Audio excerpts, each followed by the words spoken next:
Well, we'll go on and please call the roll. Counselor White. Here. Counselor Davidson. Here. Counselor Lamy. Here. Counselor Andrews. Here. Counselor Allen. Here. Counselor One. Present. Mayor Ritma. Here.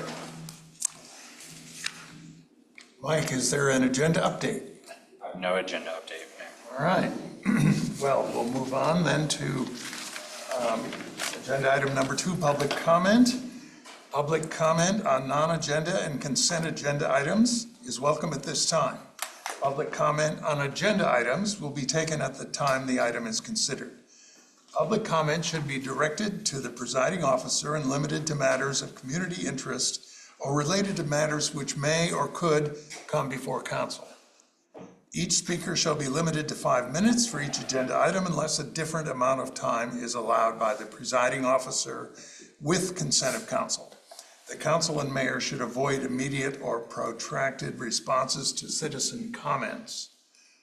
So I will first ask if anyone out in Zoom, participating on Zoom, wishes to make a public comment at this time. And seeing no one, how about here in the council chambers? Please come forward, state your name and the city where you live. Good evening. My name is Cynthia Velasquez, and I'm a resident of Troutdale, Orchid. Good evening, Mayor Ritma and other council members. I'm a homeowner and have lived in Troutdale for over 20 years. I'm an educator and work for Corbett School District. As you're aware, there have been incredible financial stress for individuals and families due to increased cost of living, from groceries to gas. It's just some examples. And by the way, I forgot to mention that I'd like this to be added to the agenda and a response from, hopefully, Mayor Ritma. I'm here tonight to share my concerns about the public safety fee that has been added to our residential water bill. I was shocked by the fee. Although to some it is only $15, for me as the sole provider for my household and the parent of a disabled adult child, it can literally send my checking account into overdraft because that's how tight money can be at the end of the month. In 2008, the Troutdale Police Station was put on the ballot because we were in need of a new building. I voted for the building, but it didn't pass because of the recession and hard times for our residents. In 2010, the city of Troutdale once again put the police station on the ballot, and I voted for it again. And this time it passed, and here we sit in a newer and nicer building. So when the public safety fee was on my bill, I was a bit shocked and thought surely the city would have put this on a ballot, but you didn't. You did what 35 other small cities and towns in Oregon did, and slapped on a fee to our water bill. I contacted Representative Zach Hudson and asked what could be done because this could not be fair. Then I thought to myself, imagine the other fees you'd add on to the water bill. According to the bi-monthly city communication, the Troutdale Champion, you fully inform residents via Nextdoor and Facebook. Well, guess what? Not many of us use these sources for information. And you also do not send letters to homeowners, taxpayers like myself, fully informing us of this fee. But you went ahead and you did it. You put this fee on your residents. Shame on you. No ballot, no public voice. I always trust that the city of Troutdale and representatives will keep its residents' best interest in mind, but you did not. I hope there will be reforms to Measure 5 and 50, as Representative Hudson mentioned in his email to me, to protect residents like me, so the cities like Troutdale that we the residents support with our hard-earned money don't take advantage of the people they serve. Thank you. Thank you. And Ms. Velasquez, I'll just say we were forced to do something to provide police and fire, and could talk for an hour really about the reasons. There were a lot of reasons, but none of us liked it.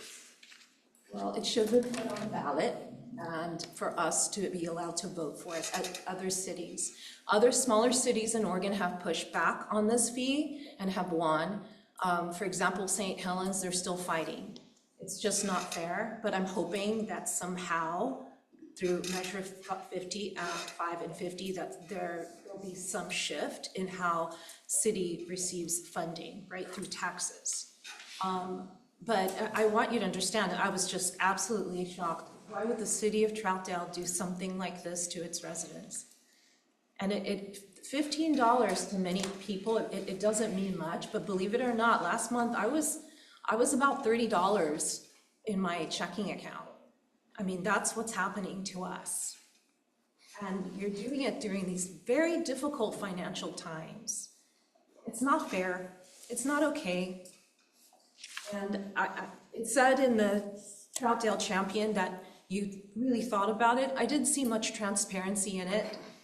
And really it was only mentioned in the September, October issue. I did not see it in the July and August issue at all. And then I scrolled through all of social media as far back as June of this year on Facebook, and there was nothing there about this fee. There's no post, although it's mentioned in the Troutdale Champion that it was noted, and I saw no mention of it. Well, understood. We didn't like having to do it either, but there's not a resolution possible at this moment. But let me invite if anyone else, but thank you, I appreciate it. Anyone else care to address the council in public comment? Yes, please.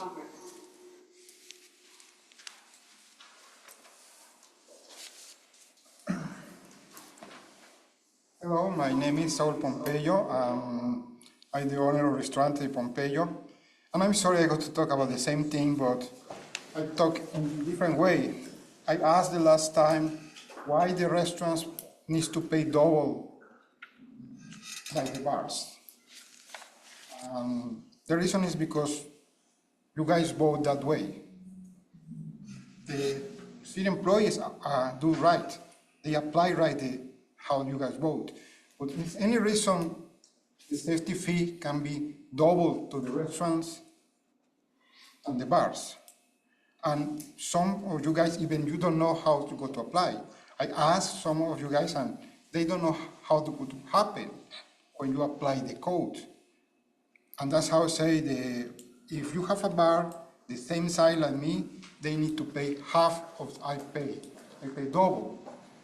And it's because for 15 years I told you guys how you charge for the system development charge by seats is not right. Because like I say, I pay, for many years I pay $200 on water and $800 on sewer. And now I pay $260 on the fee. And everything is why, because you apply that the fee based on how many seats I have. And that is not how to do, and really, I want to you guys put in the agenda for talk about how they apply the fees. And this is, maybe you know, but 800 feet of cubic water is 1 unit. That's really, the sewer is charged by how many water it's supposed to be. But don't reflect when you do by the seats. I don't know who have the great idea at seats to the same formula. And always when Ray Jones say he don't know when happened, he don't know who do it, but how we apply. And now you cannot say you don't know because you vote the same thing. You vote apply the fee for safety based on seats. And now you cannot say, oh, it's many years ago. That happened, I don't know when you voted, but happened a little bit ago. And you don't know, please put in the agenda, because we need to review how apply the fees for the restaurants. Because I want to do fair like everybody, because if you saw the SDCs for the place for the food trucks, they work in a bar fee. They charge for them like it's a bar. If you saw the SDCs, they apply for a bar and they work for a bar. That's why they don't complain, because you give 50% off. And it's a bar, it's 16 kitchens already connect to the sewer. Every single food truck is already connected to the sewer.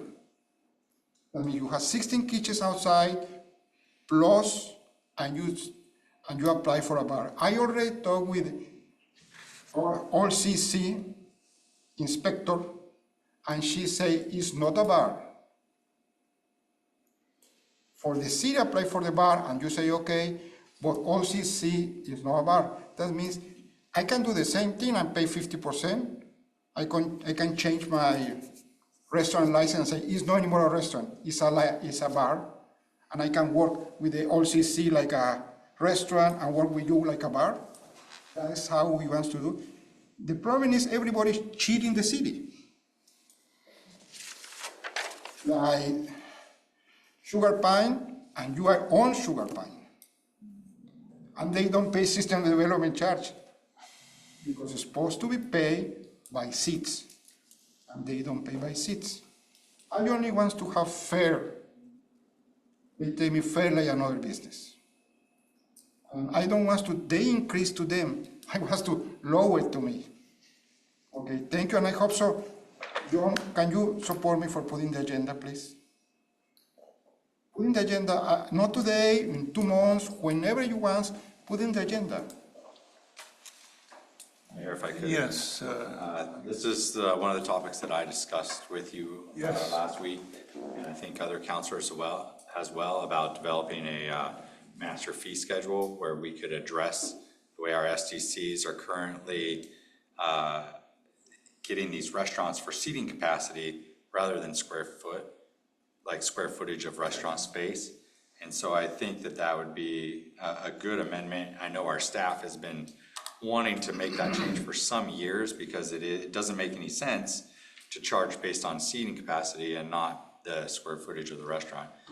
We do have uses that are restaurants or bars that have even like a coffee bar that might have very minimal seating capacity, and the SDC is charged on the seating capacity instead of square footage of the restaurant or bar. So it's one of those things that I would like to bring forth in the master fee schedule that I've asked the staff to start working on, and I believe that we should have that before the council December, January timeframe. But it takes 60 days notice. Oh, that's fair. how about the public safety fee? The public safety fee is an interesting conundrum that we face. That's tied off of the contracts that we have with Multnomah County Sheriff's Department and the Gresham Fire. So with those contracts increasing in cost every year, the escalation of those costs outpace the amount that we receive in taxes. So the solution to that is to put the fire district in its own, or put the fire contract in its own fire district, rather than being under the city budget. And of course, that's something that we're looking at right now with the fire district task force. I think so was referring to the current. It's how the, SDCs are calculated. it's how that safety fee is charged against you. Like he's got, like I have 1 unit. Yes, He has 8 units multiple or units, right. or whatever. It's because it's based off of the seating capacity, as your house is based off of a equivalent dwelling unit, an EDU, right?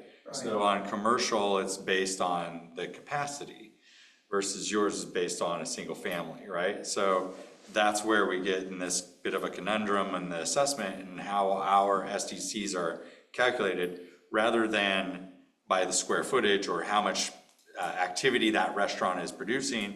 Is based on the seating capacity. So people who own and operate restaurants in the city, who have larger seating capacity, end up having to pay more in their public service fee because that's how it's equated in our SDC methodologies. Somehow or other, you're equating X number of EDUs to him. Yes, essentially, that's correct. Is that how the public? Based on the seating capacity. I think we should have a report explaining that to us. I did not understand that. Yeah, I did dive into it after, That's separate from that's separate from the system development charge. yes, it's question. That's a separate question, but just explain how it works. Not tonight, but at a, Okay, we have Soon. the compromise to put in the agenda. That's how we. put it on, we'll Sooner, I don't put it know. on an upcoming agenda, near term upcoming. That is the only thing. I'm happy with you guys to say it. Thank you. All right, so thank you. Anyone else wish to address the council in public comment? All right. Well, I'll close public comment. We'll go on to the consent agenda. And Zach, I understand you vote first tonight. So would you care to handle the consent agenda for us? Yeah, sure. Before I move to accept it, I guess, is there any discussion on the consent agenda? Any of the counselors? If not, I'll go ahead and read it. If I could, since we have Erica and Marley in here, I was wanting a little more information on 3.4. All right, well, let's, then in that case, the way to handle it would be, Zach, move the rest, unless there's further discussion, we'll take 3.4 off the consent agenda and put it at Sure. the regular agenda. And if you could handle 3.1. All right, thank you, Mayor. All right, consent agenda item 3.1, minutes for April 22nd, 2025 City Council Work Session Meeting and September 23rd, 2025 City Council Regular Meeting. 3.2, a resolution extending a trail name, Chalk Chalk, to include the trail through Sharon Nesbit Heritage Park along Northeast Harlow Road. 3.3, a motion to schedule the regular Troutdale City Council meeting for the month of November at 7 p.m. Tuesday, November 18th, 2025, to avoid scheduled observance of Veterans Day and Thanksgiving week. Second. And that was a motion, and we have a second. Kenda, please call a roll. Counselor Andrews? Yes. Counselor Allen? Yes. Counselor One? Yes. Mayor Ritma? Yes. Counselor White? Yes. Counselor Davidson? Yes. Counselor Laney? yes. All right, and 3.4 we'll take up at the end of the agenda. Let's move on to agenda item number 4, presentation. 4.1, Portland General Electric.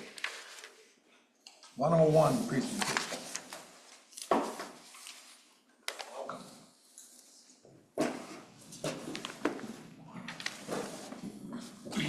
Dear council members, good evening. My name is Larry Beckett, Senior Vice President for Advanced Energy Delivery and Strategy at Portland General Electric. And we were here, maybe about 9 months ago. Rihanna was our representative, and so Preston now is taking that role. And so he is now the eyes and ears and connection point to you all on a continuous basis. At any time you've got questions or need answers, please by all means reach out, and appreciate him coming on board with us.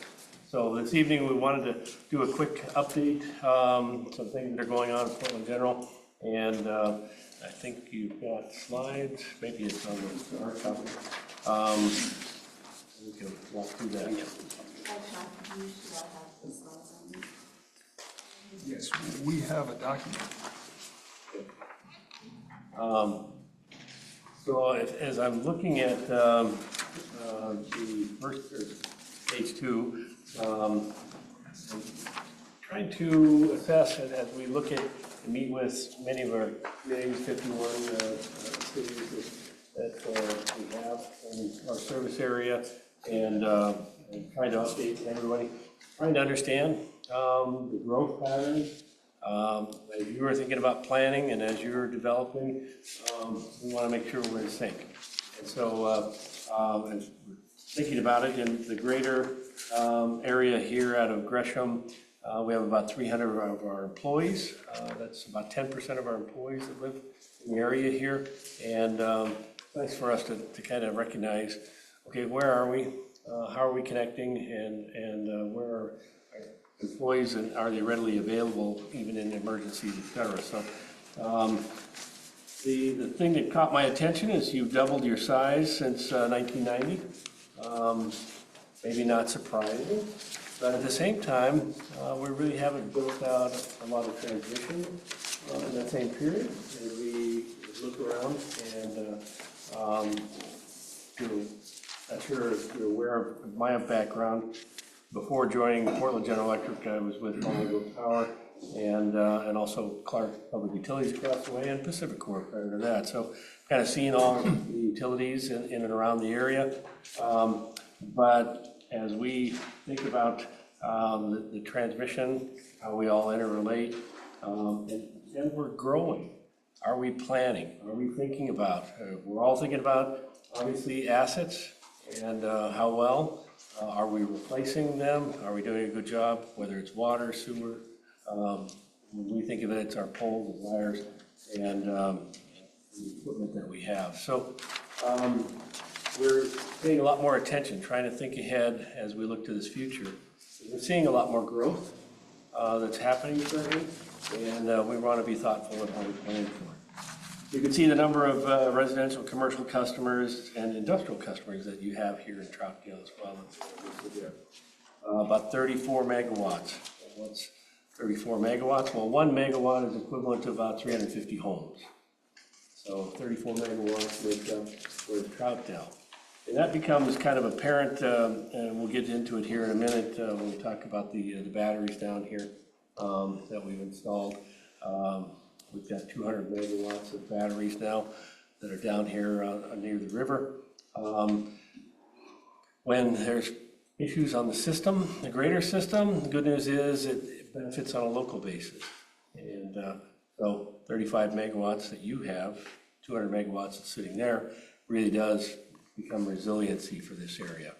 And we're able to load those batteries with lower cost energy in the night times, and they'll be able to use during the daytime. So it also becomes, for all of our customers, a real benefit as we utilize those batteries. So we'll talk about that more.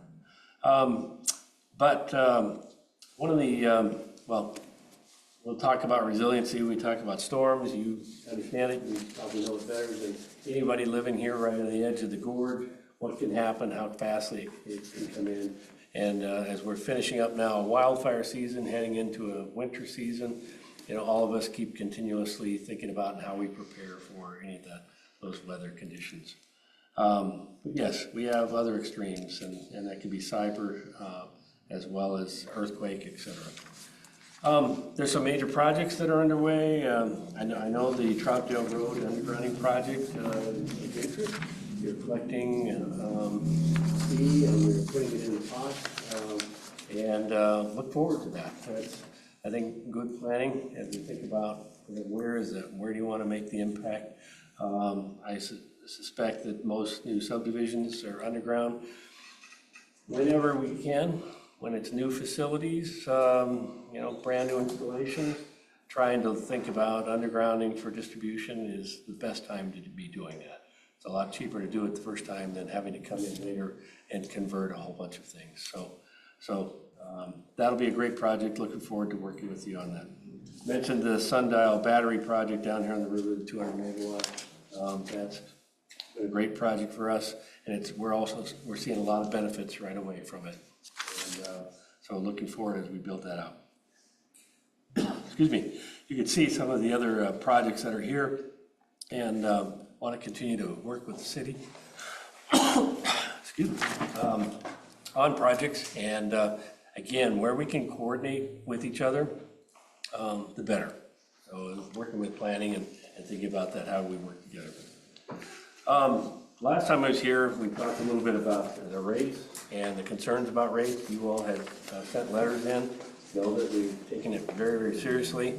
We're going to keep rates below inflation. Maria made that commitment, and we're going to stay with it. So we've already been working. We've reduced. Oh, thank you very much. We've already reduced $25 million out of our costs this year alone, and we're going to continue pressing. It's important. We get it. Affordability is a key issue. One of the things that we recently were impacted with, you see the third line item there, maximizing external sources of funding. We had grants from the Department of Energy. Those were cut last week, 3 of them. One of them was on metering, changing out meters and going to an advanced meter type. We lost $50 million in a grant. Which now, over time, we won't change out as many meters as fast, but that means we all, as customers, are going to have to pay for that. They're looking for that outside help on paying for those meters.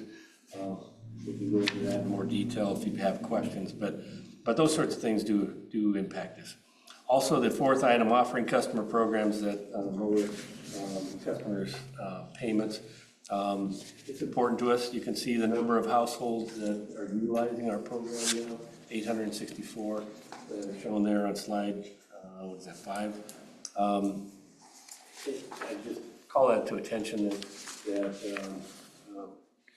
it's important. We think about customers that are on fixed incomes and low income, and how do they make it each month. So recognize that that's available. If you have customers that you're aware of, you can get a hold of Preston to help in that way.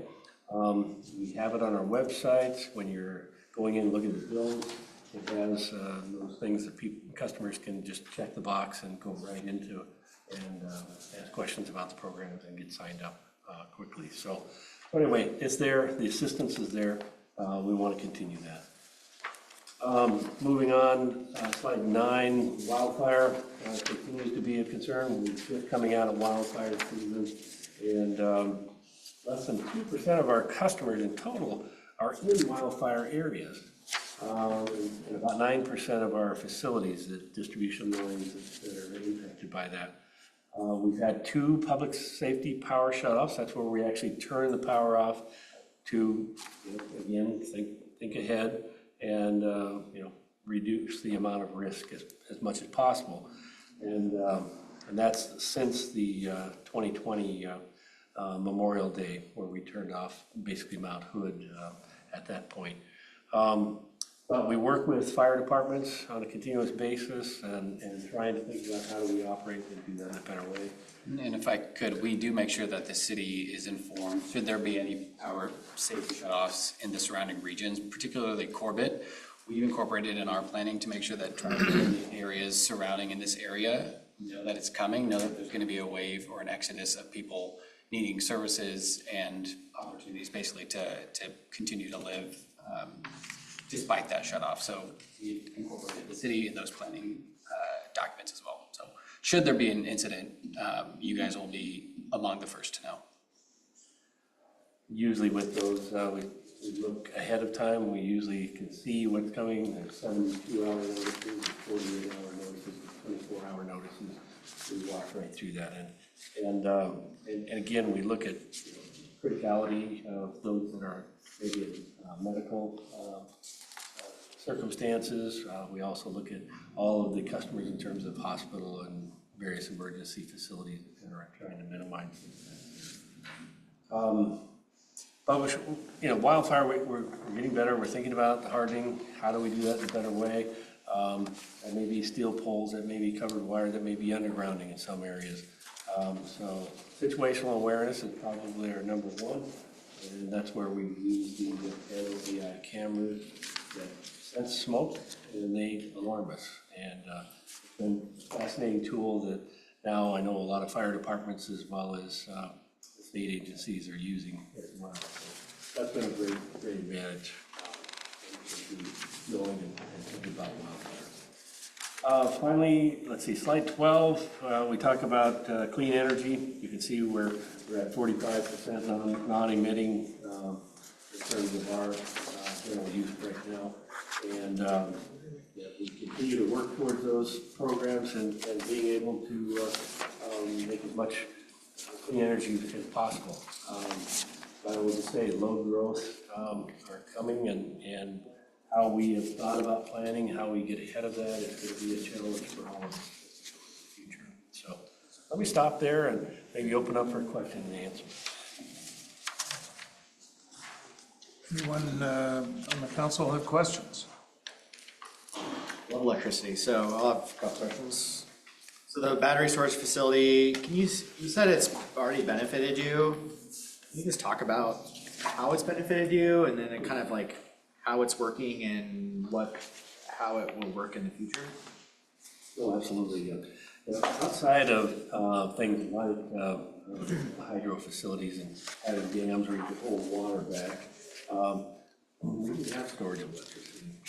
Travels at the speed of light, and nowhere to hang on to. You had to have a load and a source, matching at all times. And those two get out of line, then you got frequency and voltage problems and damaged equipment. So batteries really fill a niche for us in that they can hold that energy long enough for us, and we need it. So as I mentioned earlier, that if we can get cheaper power at different times of the day, different types of energy, could be coming out of the desert Southwest, it could be coming out of Canada, could be coming from wind that we have out in eastern Montana. We take that, it's cheaper time, hold it, and then during the peak times when power might be more expensive, we can feed it into our system and use it so we don't have to pay for the hire, or we can sell it even at the hire and make money off it. That way it brings prices down for all of our customers. So we feed that back in to our overall energy cost. So it's helping them that way, but it also helps in terms of constraints on the system. So we've got a problem that's happening on this transmission grid. We can actually feed from a different direction, and it acts just like a generator when necessary. And that has been a real benefit for us. Also things we talk about, frequency reserves, and some of our contingency reserves that we have to manage and maintain. We can keep hydros and some of the thermals or some of the wind operating at a higher performance level if we have those batteries sitting there on standby. So we found 14 different ancillary services that a battery provides to the grid. And I'll just say, we're learning. It's new for us. We have roughly 500 megawatts of batteries, 200 megawatts being here, 2 other sites that make up the majority of that. That's about 10% of our peak. And so that gives you a sense. I can only speak to places like California where we've got roughly 13 gigawatts out of 52 gigawatts. They're about the same in terms of how much they're feeding and using. So it's becoming a real tool for our industry that we've never had before. Do they get used every day? They do. They're going up and down constantly every day. And again, based on different conditions, et cetera, yeah, they're getting fed and reverse flow every day. Cool. And then I had a question on the customer programs at lower costs. Can you talk a little bit about who can get these programs? Are they just for low income, or for instance, I'm on a time of day program, it's supposed to lower your cost or maximize your productivity, I guess. Is that something that's available to everybody that people don't know about, that we can get the word out at? So the time of use, or let's use the demand response program, those are available to everybody, everybody to participate in. And you're right, getting word out to everybody. And again, you are making a choice that says, okay, I'll use at these times of the day when it's less expensive versus the peak of the day when it's more expensive. And encourage everybody to be thinking of doing versus, as you were saying, the lower fixed income, you do have to be income eligible for those types of programs. But all of our other demand response, et cetera, and we encourage everybody.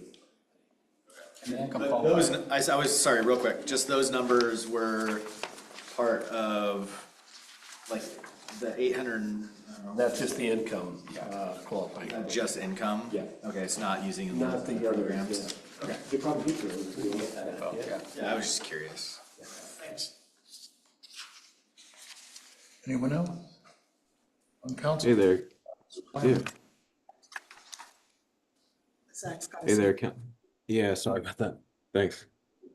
I had a quick question on the efficiency loss over, I mean, we're looking at maybe like a 20-year period. I just was wondering kind of what your current strategy is for swapping batteries out or replacing those units. And at what point, I guess, you decide to kind of rebuild or renew the infrastructure there. It's a beautiful facility, by the way. I've been there to see it somewhat recently. It's really, really quite something.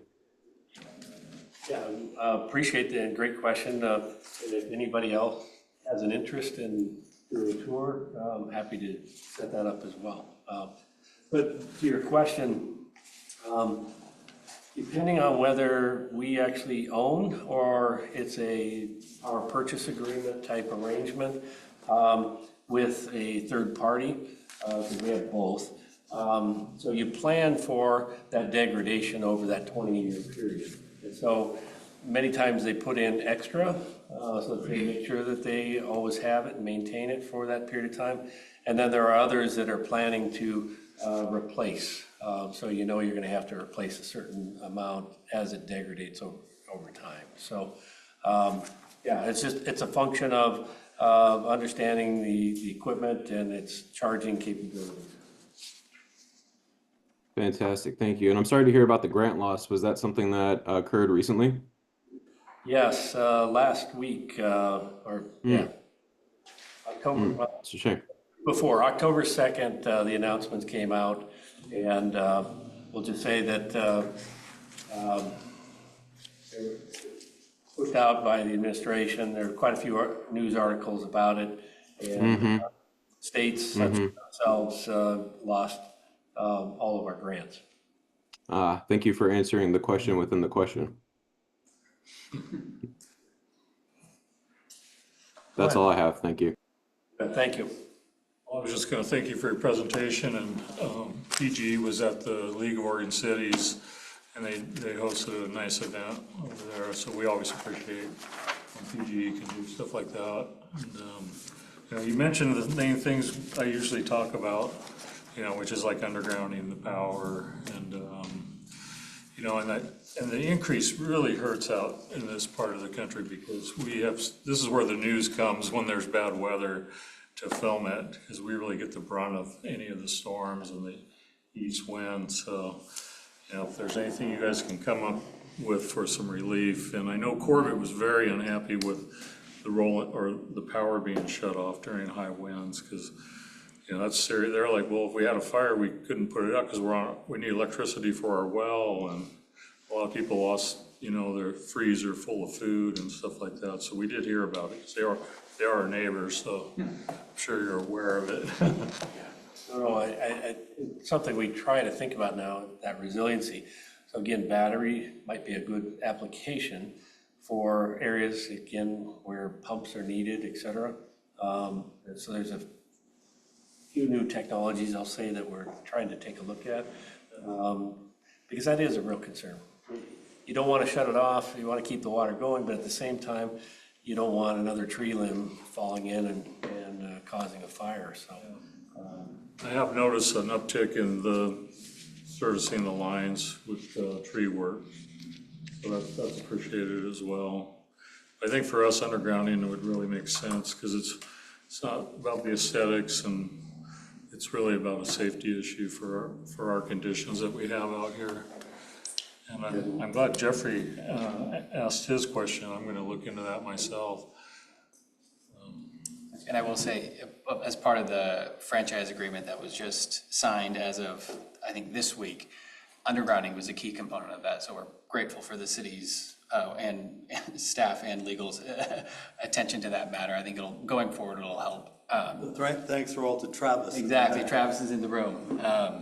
That's a good opportunity for us, I think, in the long term, the next 10 years, to work on the city's key priorities as it relates to undergrounding, specifically along Troutdale Road, I believe.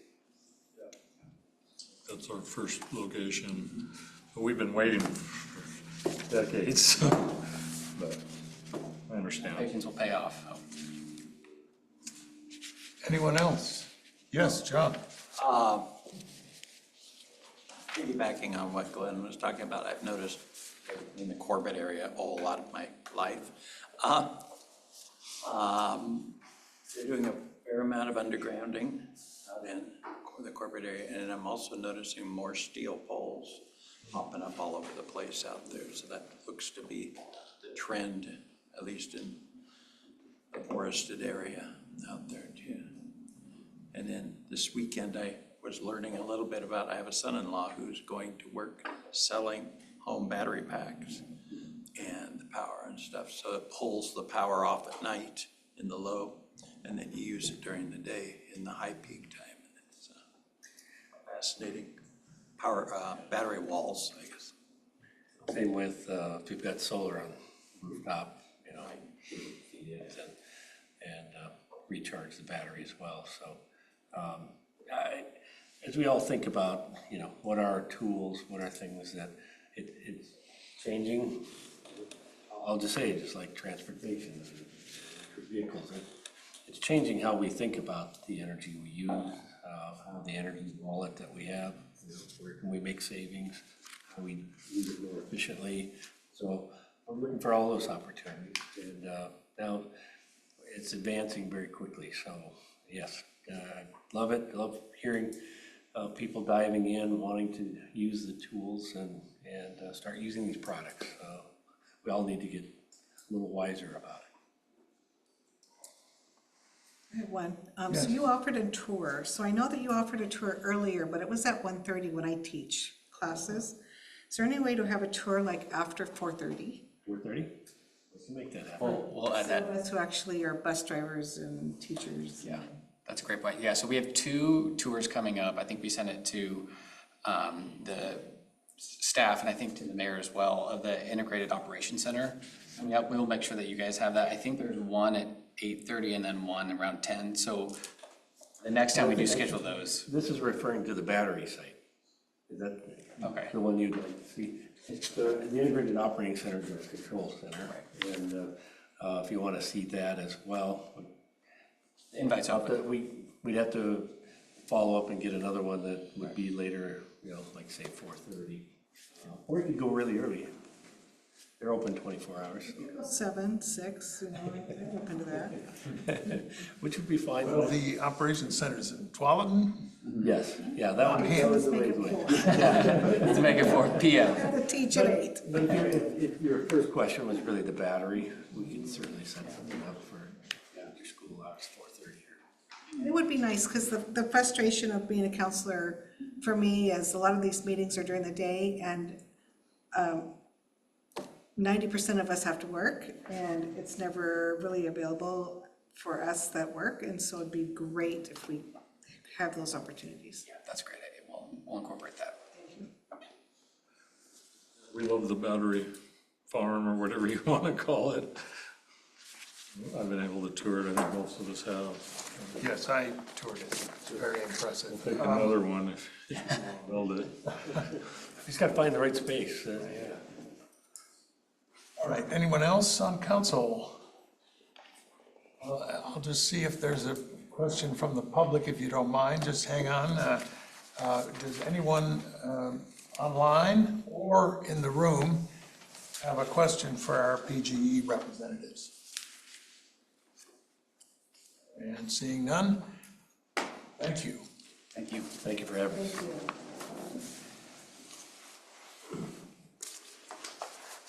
We'll go on to agenda item 4.2, report and presentation on transient lodging tax and short-term rentals.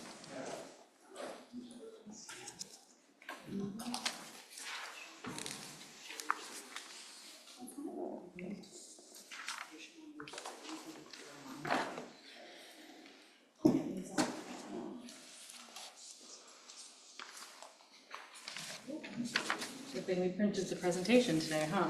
Yep. Yep.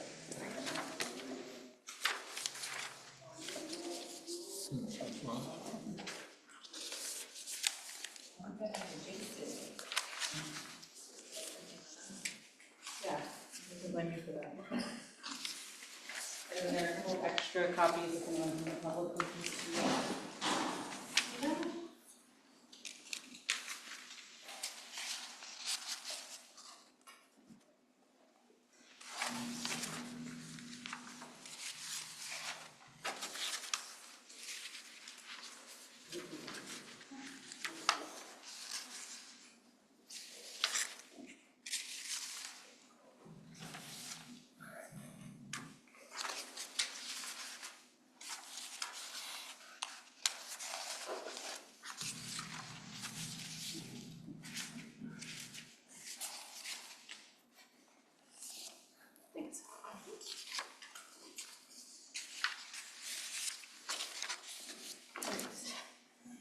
Good evening, Mayor Ritma and councilors. My name is Marley Boxler. I'm the Economic Development Coordinator with the City of Troutdale. You won't know that, but for anyone else. And tonight I'm giving a presentation on transient lodging tax and short-term rentals in Troutdale. And it has kindly pulled up the presentation for those online, and you all have it printed in front of you. So today I plan on covering an overview of the transient lodging tax, some of the information about the growth of short-term rentals and the revenue impact, and then code updates as our next steps. So first we'll start with the transient lodging tax. A transient lodging tax is a privilege tax on the occupation of short-term lodging. It's an indirect tax. It's collected by the hotel or property owner acting as an intermediary for the customer and then remitting it to the government.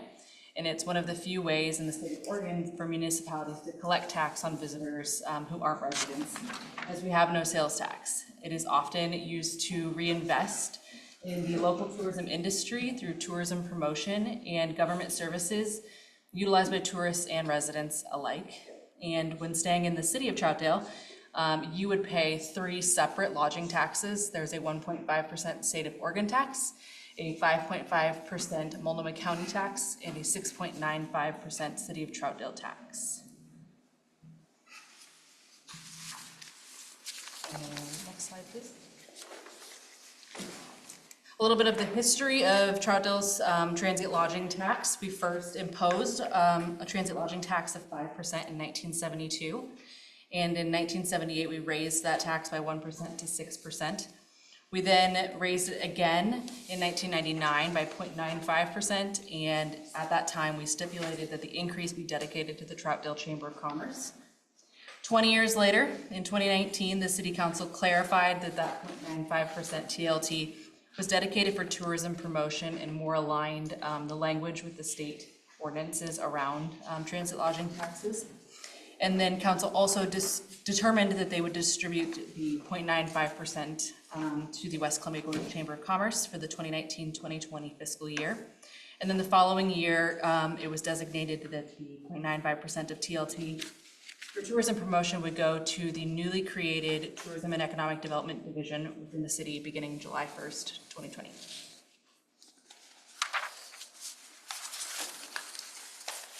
A brief overview of hotels. I won't read this very long definition of hotels, but no, it does come from your Municipal Code and has a multitude of different ways of describing what they may or may not be.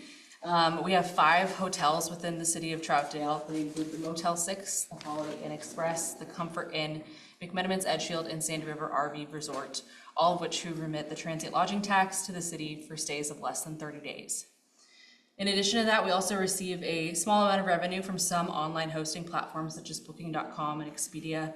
However, this does not include the short-term rental hosting platforms, which we will get to shortly.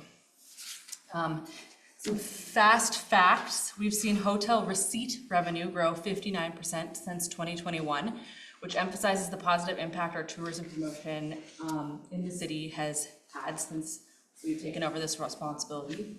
In 2024, the total hotel stay revenue was just shy of $12.3 million, which resulted in over $850,000 in tax revenue for the city.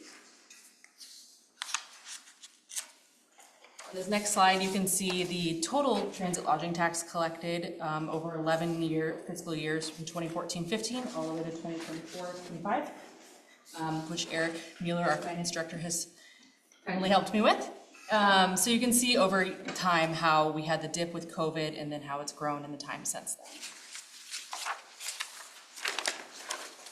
then. Moving on to short-term rentals.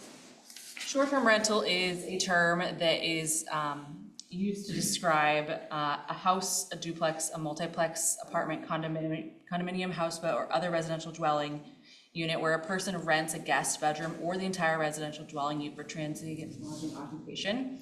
And while we don't specifically define short-term rental in our municipal code, our definition of hotel is inclusive of this kind of rental. It just lacks the requirement to enforce the third-party online hosting platforms to collect and remit that tax. As I stated on the previous slide, the hotel receipt revenue has grown 59% since 2021. However, we've seen short-term rental receipt revenue grow 238% during that same time period. And as we don't currently have any regulations against short-term rentals, it's much easier for them to come on and off the market, unlike our hotels, and for them to charge more in rent based on the number of rooms and other amenities. That said, this growth further emphasizes the positive impact of our tourism promotion efforts and growth as a destination. In 2024, short-term rentals made up 10% of the lodging market in Troutdale. However, as I mentioned previously, they are not remitting the required TLT to the city. And since 2021, it's estimated that we have not collected $326,000 in local lodging tax due to the online hosting platforms not remitting that tax to the city. On this slide, next slide, you can see that unremitted tax over the years, and you can really see how it's grown from 2021 to 2025. And to note that 2025 is only through August, so that number will change by the end of this year. But it's already projected to be about at the same rate that it was for all of 2023.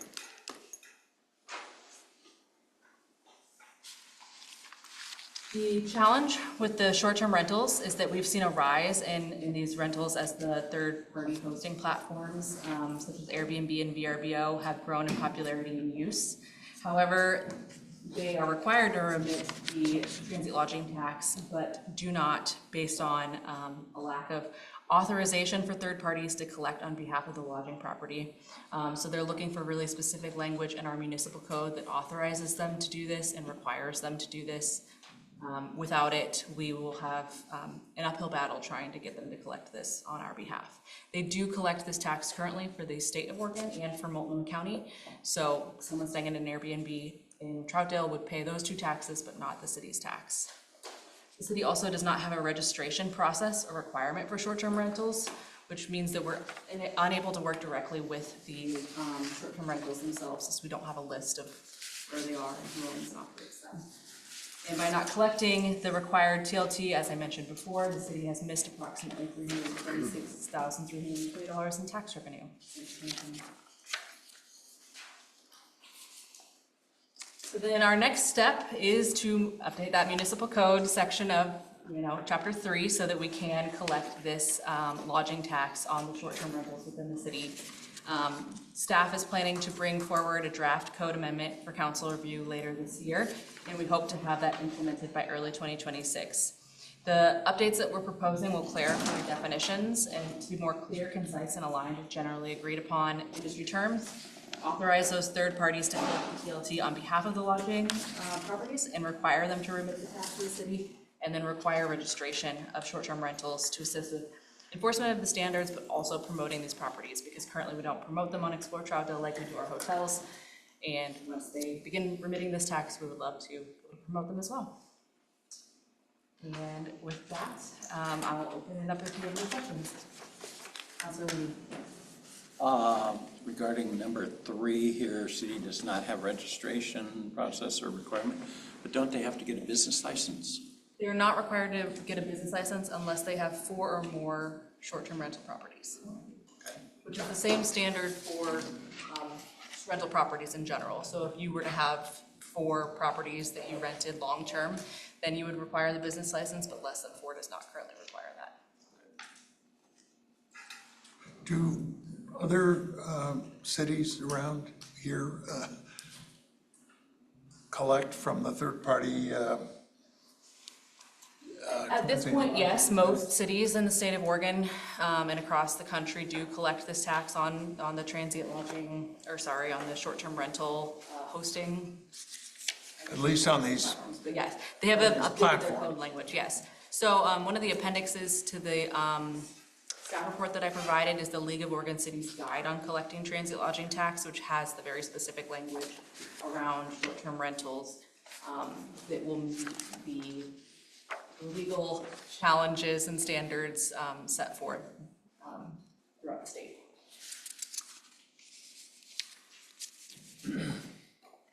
Anyone else with questions? Sounds like a great idea. Found you money. Yeah. Well, Do we, if you do this, will promote these short-term rentals along with the hotels and everything like that? Like, Yeah, so is that normal through other cities to do that same thing? I think of a city of our size, it's possible. A city like Portland would never be able to list every single, and it wouldn't make sense because you can find a lot of these different places through the short-term rental platforms. But we can offer it up as an option for them to be promoted on the website because we have less than 50 right now. I don't think it will take up too much room on the site, but we could get a little bit creative about the way we lay out that information.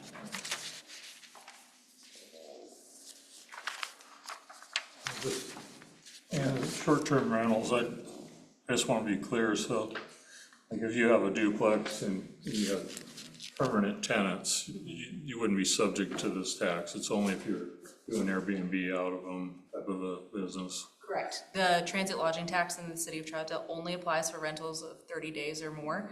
So as long as the rental was more than 30 days, this tax would not apply to them. We're not changing the tax. I should be clear. We're not changing the tax. We're not raising the tax. We're not adding a new tax. We're simply collecting the tax that is already owed to the city of Troutdale on the short-term rentals that are not currently paying because of the system that isn't giving them an option to pay. Do you have a rough idea of how many of these types of businesses are occurring in Troutdale? Yes, we have 46 as of August. In there, okay. Yeah, 46 as of August, and it Reading while you were fluctuates. Like I said, it's really easy for them to come on and off the marketplace because they're just hosted on platforms like Airbnb. So you might have 75 in the summer, but you have 34 during the winter. It just really depends on how many are there at any given moment. And it looks like there's an uptick in the hotel, occupancy rate, but are they getting near max or are they still got a lot of room to go? That's a good question. I don't have the answer to their occupancy rates. But given the popularity of the short-term rentals, I think that we're seeing a bit of change in the market of how people are wanting to stay in town. A number of our short-term rentals are also located within the downtown and in close proximity to downtown. So if people want to stay close to downtown, that's a really their only option right now. So, I have a townhouse over here, but I'm only using it on Craigslist. Is there any way to tap into the transient lodging tax if I'm private? So if you were booking directly with people and not using a third-party online hosting platform, yeah. So what this would do is actually would create a registration process that everyone who has a short-term rental would be required to register within the city. And that would allow us to track who actually has a short-term rental and who doesn't to ensure that payment is being made. So if they didn't host it through Airbnb or VRBO and they were doing it privately, they would just have to pay directly to the city, which currently they're supposed to be doing. Most of them are doing it through Airbnb. But now it's an honor system. I mean, at Right, that point, yes. it's an honor system. Yes. I tell you, I rented it this Yes, few we have weekends this month. one property that does that in the city of Troutdale, so. All right. I will invite Any public comment before we stop? Marley? Anyone either online or in the room wishes to address the council? We're not voting on anything tonight. We're probably agreeing with Councilor One that, yes, sounds like a good idea, bring something forward. But that's where we are. I welcome any public comment at this time. And seeing none, thank you, Marley. This sounds good. Marley, I think, if you're gonna bring this forward, is there a way you could include a page on like what they're gonna get, what benefits they're gonna get with this tax? But that kind of spells that out, besides just advertisement. Sure. Increased tourism. Yeah. Would you want it to be more broad as to what the department or the division currently uses the tax dollars for? Yeah. More specific to just short-term rentals? Somehow be able to let the people that are doing this realize that they're getting something for their money. That's kind of what I'm looking for. Marley, was there anything else that you were going to be addressing except 3.4, which we took off the consent agenda? Because I was thinking with consent of council, we might take up 3.4 so you wouldn't have to hang around through two more. We got two public hearings and Erica was actually gonna take that one and not me, so. very good. I should have included Nick, too, back there. I didn't see him, so sorry. We'll just carry on then. Okay, that's fine. We'll take 3.4 at the end. Okay. But thank you. Yes, and I will be back with the amendments this week. All right. All right, we're moving on to agenda item number 5.1. And this is introduction of an ordinance amending chapters 1201, 1205 of the Troutdale Municipal Code pertaining to public works code violations and public sidewalk maintenance. And before we start, this is going to be a public hearing. And we decided recently in discussions with the city manager that we'll be more formal about public hearings. There's a certain order that they should be handled, so just bear with us for a moment.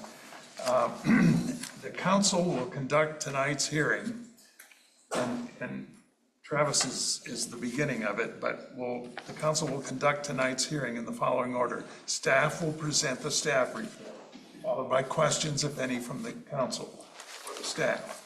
We will open the hearing for public testimony, and each person's time will be limited as follows. We'll start with persons in favor of the ordinance, followed by persons opposed to the ordinance, followed by persons neutral to the ordinance, and then any rebuttal by city staff. We'll then proceed to questions of staff, if any, from council. And I'll close the public hearing to a date certain. In this case, the second reading will be October 28th. If anyone wishes to speak, please state your name. This is aside from the council, but your name and the city of residence for the record. At this time, I will ask members of council to disclose any ex parte contacts or conflicts of interest and whether you intend to participate or abstain from the hearing. So this hearing concerns the, well, it was agenda item 5.1, wherever I put it, and concerning the Public Works Code and code violations of basically public sidewalks maintenance ordinances. So does anyone care to, on the council, care to disclose ex parte contacts or conflicts of interest? All right, very good. We'll all participate. So we'll start off with you, Travis. Please proceed with the staff report. Thank you, Mr. Mayor, and good evening, council. we're here tonight to talk about the Public Works Code and sidewalk maintenance process, standards and processes. We're dealing with two parts of the Chapter 12. Chapter 12 covers a variety of public works issues. The 12.01 covers a lot of general provisions, including how violations are generally handled in the Public Works Code. And then Chapter 12.05 deals with sidewalk maintenance and related matters to sidewalks. So, like most cities, certainly many other municipalities like Troutdale, the responsibility for maintaining the public sidewalk rests with the abutting property owner or the immediately adjacent landowner. Public Works has the duty to enforce that responsibility. For many years, per council direction, the sidewalk, repair of sidewalks has been a complaint-driven process only, meaning that we don't release it. Our public works folks are out in the streets every day. We see lots of messed up sidewalks. By council's direction, we don't do anything about that unless we receive a complaint from the public. When we do receive a complaint from the public, and we do, then it becomes our duty to ensure that's enforced, and that is important. Public sidewalk maintenance is actually a very important responsibility of landowners. It's an important responsibility of ours to enforce that requirement because they are a hazard. They are also an accessibility obstacle for folks that have mobility challenges. And when someone injures themselves on a defective sidewalk, that they're taking those calls. And it does happen. In fact, as the city ages, it happens more and more often because the sidewalks are getting older. There are more defects, more tripping hazards, and other issues. And when someone falls and gets hurt, that's a big deal. So it's important that we enforce this and that people take care of their sidewalks. And it's a tough program. It's one of those programs that just everybody in the engineering group has been assigned to at one time or another, and anybody that's worked on it will tell you it's difficult because you're dealing with a very much of a push-pull. You're dealing with landowners who sometimes have financial challenges.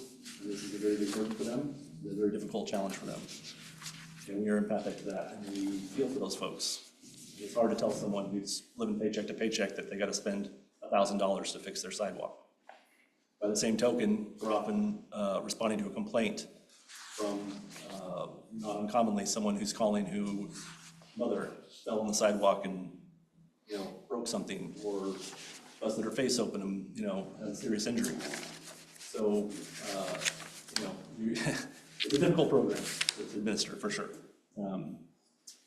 Along with that, you have landowners that, for one reason or another, do not comply, and then it gets even more difficult. And we have a current code on how to deal with that. We've been operating that program for a number of years now, so we're very familiar with that code and with operating that code. And it's not the best process right now, because when someone doesn't comply and fix the sidewalk, our recourse right now is to file a complaint with municipal court. And then they are served a summons to come to court, where then the judge determines, if they were supposed to fix the sidewalk. Oftentimes there are penalties and court fees that accrue on top of still having to fix the sidewalk, so it just kind of snowballs. Oftentimes people don't appear in court, they don't show up, which makes more burden on the staff, more burden on the court, more burden on the landowner, and things just kind of escalate. And so it doesn't operate as well as it could. The current code was developed during the era of the Troutdale Police Department, and so it was written that, and these didn't come up as often back then, or at least not as frequently as they do now. And so when it was written at that time, the idea was, okay, well, in the rare occurrence that somebody doesn't fix their sidewalk, the Troutdale Police will serve them a citation to court. That's how the complaint was handled, the process of filing a complaint. In the era of the Multnomah County Sheriff's Office, the code compliance officer had served that function because they were sort of akin to a Troutdale police officer in a way, and sidewalk issues were kind of similar to code violations, and so seemed like a natural fit. But as we had some of these cases going through in the past several months or a year, we're working with the current municipal prosecutor and the prosecutor and the code compliance officer. We're looking at this and discussing it, and the municipal prosecutor concluded that really we shouldn't be doing it that way. The sheriff's office should be serving these citations. So we revamped the process, working with the municipal prosecutor and the court clerk and others to get everything aligned with current code in terms of how those summons would be served. And we informed the police department or the sheriff's office that you're gonna have to serve these citations and these summons now. And they were not lining up to do that. They had other things on their mind. They didn't know much about sidewalks. They're serving sidewalk compliance citations.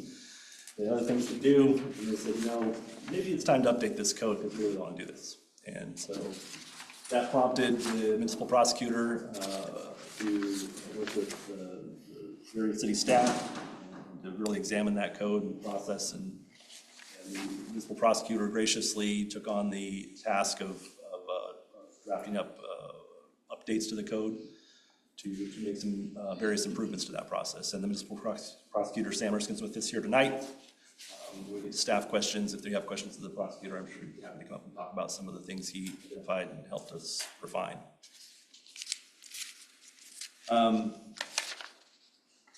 So what the updates to the code would do is really change the way that we handle primarily non-compliant cases. Everything up to the point where somebody passes their compliance deadline is largely unchanged. We would still only enforce them on a complaint basis. If we get a complaint, we would do the same thing we do now. We would go out and investigate it, determine if there are in fact sidewalk defects, if so, and issue them a notice to repair. If they repair the sidewalk within their compliance time frame, great, job done. If they fail to do that, that's when a lot of these updates would kick in. Rather than them being served a summons to court, at that point the city would just take the reins and fix the sidewalk ourselves. And we would then issue them a proposed assessment for the cost of that repair, including appropriate administrative fees. The person would then have the option to pay the cost of that, or if they do not, the city could file a lien on the property and recover that cost upon transfer of the property or sale of the property. That has a lot of benefits to it, both, I think, for everybody involved. It gets the police out of the process. You're not having to have police officers show up at your door because you didn't fix your sidewalk. The police are not having to consume their deputies' time. Very few of these cases would go to court, and I'll touch on that in a moment. And the sidewalks would get fixed a lot more timely. Many of these cases drag on for months and months and months and months.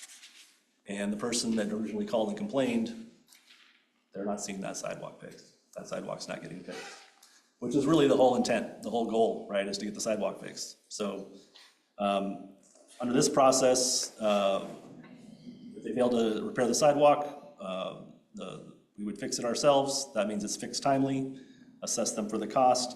They then have the opportunity, if they so choose, to appeal that decision to the municipal court and get their day in court. But they're not forced to go to court, as they are under the current process. But they would have that opportunity if they wanted to. If they felt they were unjustly required to repair the sidewalk or unjustly assessed for the sidewalk.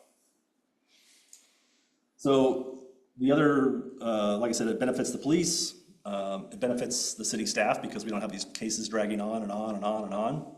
And having to have our staff go to court and present cases and complaints and things like that. I think for some landowners, it's a huge benefit because, as I alluded to earlier, some of the hard cases to deal with are the person says, I want to do what I'm supposed to do, but I just can't make ends meet. I can't afford it. Right now, what we have to tell them is, I'm sorry, that's your duty under the code. You're a landowner. Being a landowner has responsibilities, and you have to meet those responsibilities. But if they couldn't afford it, they could simply let it accrue to a lien, and then that cost would be recovered when the property is transferred or sold. So the city would be made whole then. So yes, one disbenefit to the city would be we're now fronting the cost on some of those cases to make the sidewalk repairs. But I think the benefits of having the sidewalk repaired timely, taking the pressure off some of these landowners that really can't afford it is probably worth that. It'd take a little bit more time on our part, probably overall. We're saving some time on one hand because we don't have the cases drag out as long, we're not going to court as much. But we are having to manage more contractors and things like that to do these sidewalk repairs when they don't comply. So that's kind of the gist of the updates to the sidewalk code. One other important change is we would be removing the 30-day extension option. Right now, they have 60 days to fix the sidewalk. They can ask for an extra 30. The reason is because under this process, if they don't do it, we're going to take care of it. So the idea was to have the sidewalks fixed more timely. And since they're not having to be dragged into court or anything like that, staff didn't feel there was a need to keep that 30-day extension because that just drags it out. But certainly we could put that back in if the council felt it was necessary. A couple other things that are included since we were in here tinkering with these chapters of the code. There are a couple of little odds and ends that we wanted to fix for a long time. It didn't really seem worth coming into an ordinance update to do on their own, so we're taking this opportunity to propose those. There's a few that are just kind of minor wording changes, just to tidy things up some language here and there, but the most notable ones are in 12.01.040, we've added some language that aligns with what is currently city practice and policy when you look at the Municipal Code and the construction standards together. But I think we're kind of split apart into those two documents. This sort of brings it together in one place and makes it much more straightforward for developers, homeowners, people that are trying to follow the rules about the number of utility connections you can have. And the other one is the American Public Works Association standards. The city long referenced kind of went by the wayside several years ago and were supplanted by the Oregon standard specifications, probably by ODOT. So as a practical matter, we've been following the ODOT specifications as our default spec for some time. That's of course supplemented by our own local construction standards, but we always have a sort of base standard that backs that up. And that's the common standard throughout the state now. So it's time to update that to what actual current practice is. So with that, I'll conclude my staff report and turn it back over to you, Mr. Mayor, to conduct your public hearing. All right, thank you, Travis. We're moving on to opening the hearing for public testimony. This is a first reading of an ordinance amending how we deal with public works codes violations of public sidewalks. Oh, shit. Yes, you're right. Do you have a question? Does anyone on the council have a question? I did forget that. I do. Sorry. I was moving right along, but. All right, so I'm new to this, so Travis, I have a couple things. So one is, what is the history of, like, we have beautiful trees in Troutdale on sidewalks. So my question is, what is the history of who planted those trees? And then if the sidewalks around them are needing to be repaired, who's responsible for doing that if the city has I don't know what the word is. If the city says you need to plant a tree here, and there's a sidewalk there, and oh, now the tree is now 50 years old, and now you're the owner of this house, you have to repair it, but the city said you had to put the tree here. So can you kind of tell me the history of how that happens, and then really who is responsible? I hate for the homeowner to be responsible for somebody who said 50 years ago, we said the tree had to be here. Well, over a 50-year period, there's probably a lot of variability, but I'd say in most cases, those were planted by the city on behalf of developers.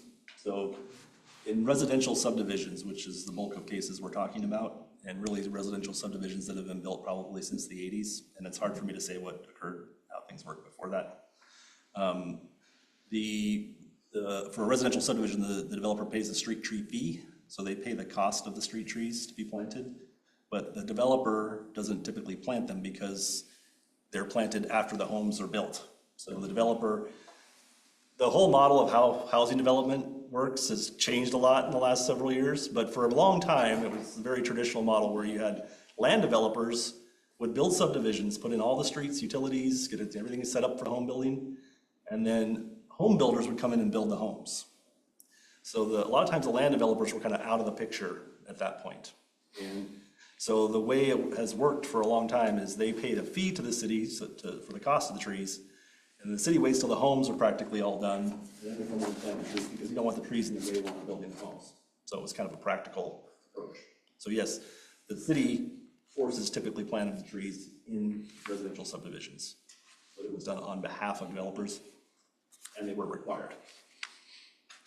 Okay. And now, for a long time, I can tell you that the Parks Department has offered homeowners in residential subdivisions, new homeowners in these new subdivisions, the option of placing the tree behind the sidewalk if they so choose. The other element to that is that the homeowner is also responsible for maintaining the street trees in front of their house. So those two things go hand in hand. You need to maintain the tree, maintain the sidewalk, and do those things in a integrated fashion to make sure everything plays nice together.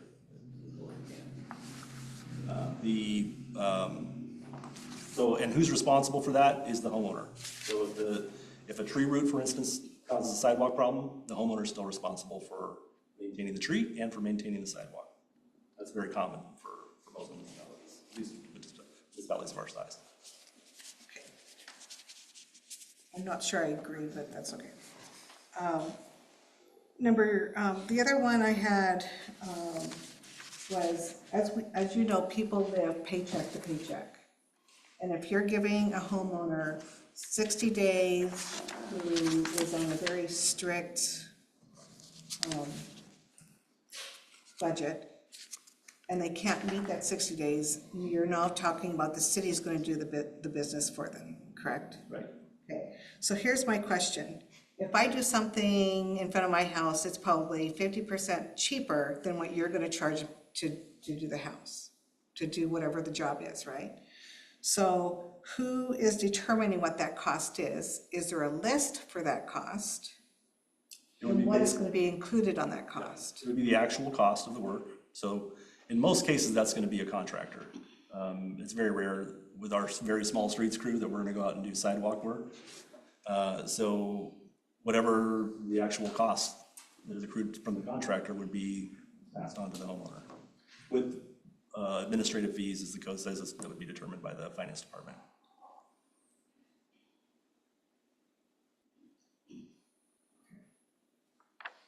And then that will be added to when they sell their home. That's when you take the money out, is when they sell their home. Right, it'd be like any lien or construction lien when the property, certainly when the property's sold, and I think anytime the property's transferred, then that cost would be due as part of the closing process to the city.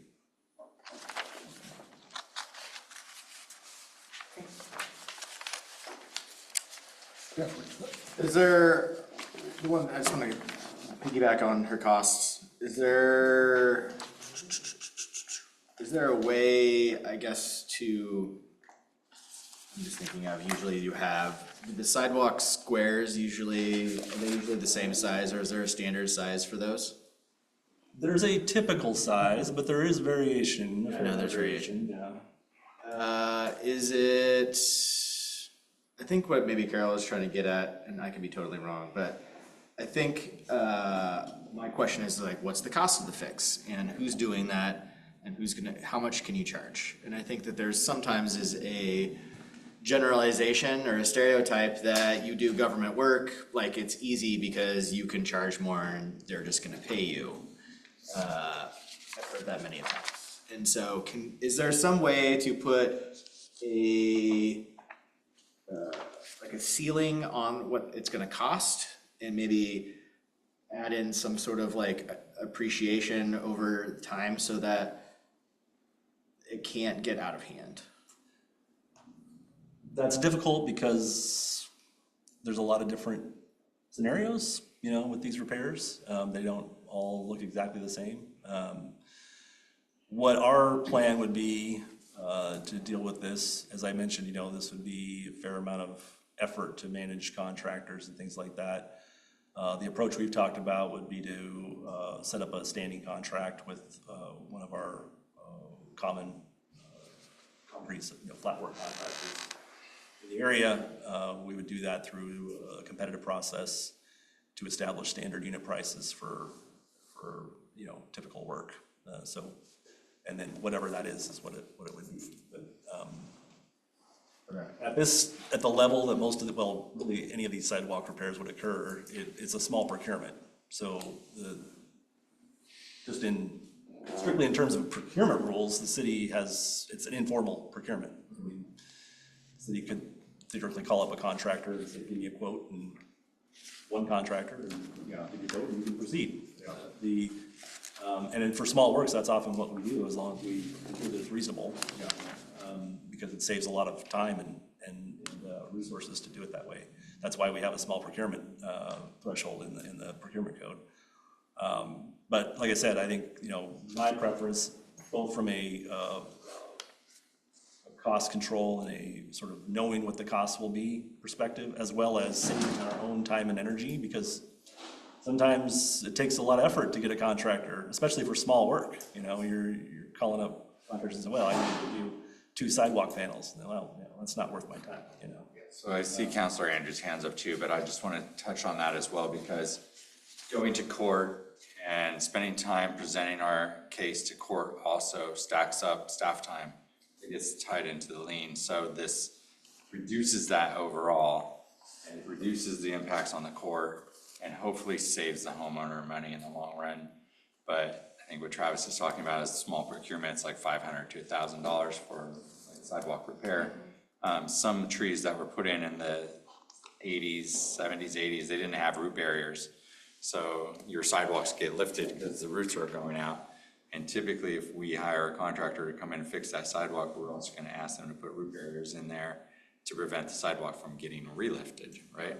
So it's just a modernization, but it's also addressing the problems with our I sidewalks. just want to make sure that we are protecting our citizens from things like this, in that, yes, I understand that this makes sense to me, like doing this and avoiding all going to the court and everything and just streamlining it makes it simpler, but I also want to make sure that we're looking out for these little things in terms of like, we can't overcharge you, we're not going to overcharge you. Whereas I've learned to trust the city and trust you and trust this process, and I understand where you're coming from. Just like we heard from earlier, like people aren't paying attention to all this, and so when someone comes to me, I can be like, yeah, this is actually to protect you and to simplify this process, whether you like it or not. Like, we're trying to make this easier on you and on the city at the same time. So I understand that, and I just saw you guys kind of laugh and kind of smile, like, can we put a cap on it or something like that? But I understand. My second part to this was, you talked about in the beginning of like blocking the sidewalks and like tripping hazards, and people have to complain to do this. And this is something that happens to me in my neighborhood, and I think what we're talking about is like getting a code compliance officer out there. We only respond to complaints, in that people are like blocking the sidewalk for multiple different reasons, whether it's most of the time in my situation, it's a car, it's an RV, it's not necessarily the sidewalk. And so I would like us to think of better ways than just waiting for a complaint to happen, because then when I file the complaint or call the complaint in, or by the time that someone comes to actually do something about it, that car has been moved or whatever, but then the next day it's right back, or it's down the street, or they're parking like they shouldn't park. And so I would like us all to like think about how we can do this more efficiently or better to protect, because really what we're talking about is protecting people who can't get around easily, which is our elderly, maybe are disabled. And I just happen to have someone who lives across the street who's sight impaired. And when you park in the middle of the sidewalk, like, you can't go out for a walk.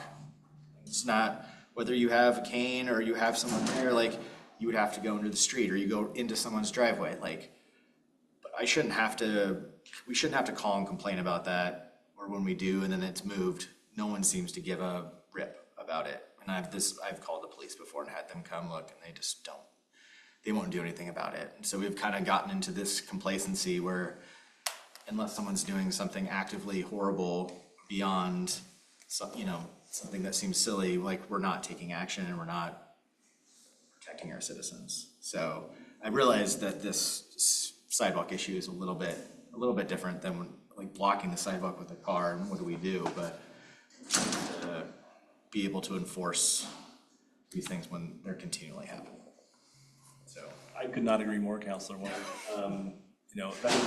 That is in a different department, the code compliance, but on those issues, but I guess I'll just take this opportunity. As someone who's worked for 30 years, very hard to improve pedestrian systems and accessibility for people with disabilities. And then I go out and walk my dog in my neighborhood in Gresham and people are parked across the sidewalk. It absolutely infuriates me. It infuriates me. There are a lot of people that work very hard every day to provide these pedestrian systems for people, to make them accessible, to make them safe. And for people to do that, I think just is a very inconsiderate of your neighbors and your community, and it drives me crazy. that's all I have. So can I just make clear? Yes. I just am concerned about the citizens that it's hard for people to trust city management. It's hard for people to trust government. And I don't want it to get out of hand. I don't want something that's gonna cost like a normal like $1,000, have a contractor come in and now it's $5,000 to $10,000. I'm concerned about that. I'm concerned that I know it's easier for the courts. I know I'm not explaining it right, but I know it's easier for the courts, it's easier for the city. It might be easier for the resident, but I don't want the resident to be charged extravagant amount of cost in the end. It just doesn't seem right. It doesn't seem, it just doesn't seem okay to me. All I can really say, Councilor Allen, is that certainly as long as I'm the Public Works Director, we are always cost conscious, and we take our fiduciary responsibility to the city very seriously, and we would do the same for a resident. Now, of course, that doesn't mean that this code will be in place for a long time. Who knows who might be administering it in the future? I understand your concern. I think that's why it's really important to keep, not just do away with giving the 60-day period for someone to have it done themselves, because an easy way to ensure that you don't have to worry about that is to just get your own contractor and get it done. The city's only going to come in if you're not doing it, and the sidewalk needs to be fixed.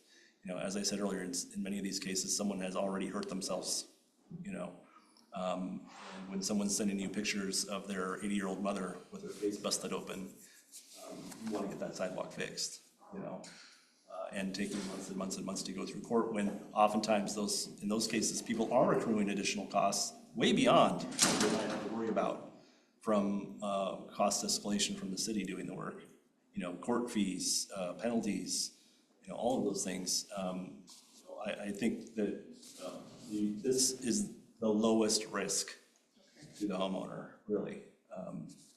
Because again, they have the option to prevent the city from getting involved to that level. And if they do not, then the city is going to solicit a cost from contractors. They're going to evaluate those costs. We're not going to just take somebody who bids $50,000 on a $5,000 job. We do that every day. We evaluate quotes and determine what's reasonable cost for things.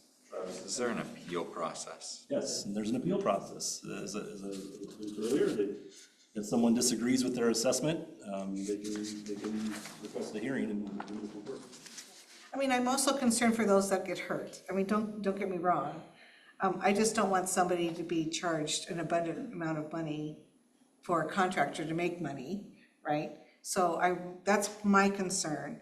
But I'm also on the other end where I also walk in Troutdale on the sidewalks. I've also tripped on myself. I've also had grandchildren trip and fall and go, why can't they fix this? So I know the complaints and I know the sidewalks that are not perfect. I'm just concerned on both ends because I know people are paycheck to paycheck.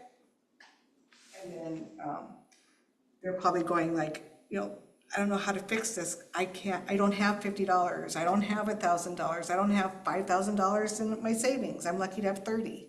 So I'm kind of looking at it both ends, so. That's If I can throw a hand to you, there are a couple of other concerns you should have, and that is the person who is hurt can sue that homeowner, and that homeowner who doesn't have a lot of money may end up in court anyway. They may have homeowners insurance that covers it, sometimes it doesn't. And so the city's actually doing a service by saying, when we get a complaint, we will tell the people to fix it, get your own contractor, fix it, and if they don't, then the city's contractor would come in and do that.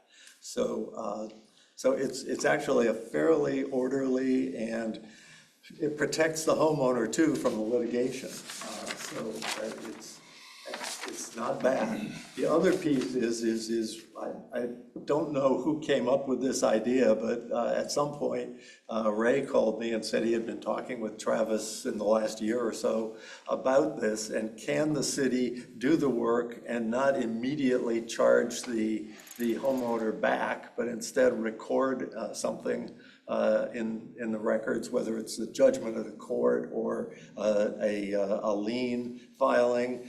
Yes, and cities don't do that. Ordinarily, cities simply send you a bill and say, pay it now or we'll sue you for it. And so this is actually very gentle and very helpful for people who don't have the money. It doesn't have to get paid until the property transfers, and hopefully there's a transfer of cash at that point in time out of which to pay it. So it's really a very thoughtful and considerate way to do it compared to what most cities do. Mayor, Councilor Andrews has been waiting patiently with his hand up for some time now. Zach, you're on. Thank you, Mayor. Thank you, Mike. I appreciate it. Yeah, I do want to ask some questions along those lines as well. But my first question for Travis would be, you mentioned there's a significant number of sidewalk complaints, and they've been increasing year over year, obviously, as the city gets older. I was just wondering if you have that number, like the percentage growth that you've been tracking year over year of this kind of problem. I don't have that with me tonight, Councilor Andrews, but I'd be happy to bring it back during the second hearing. Okay. On the second kind of note, just in a way echoing what Councilor One and Alan were talking about, is there, in lieu of a lien, if we're really trying to soften the blow, so to speak, to the owner as much as possible, because the lien, obviously, we know can affect credit and whatnot. Is there any option that we've looked into for any potential like loan repayment program to the city to pay back? I mean, you get that kind of option when you buy a couch, even like a piece of furniture. So I would think that something would be available, and maybe this is a question for Sam, but something would be available to allow for somebody to enter into a payment program in order to cover that cost over a certain amount of time. That obviously they wouldn't need to come up with all that within 60 days, but still have a plan to repay the city for doing that work.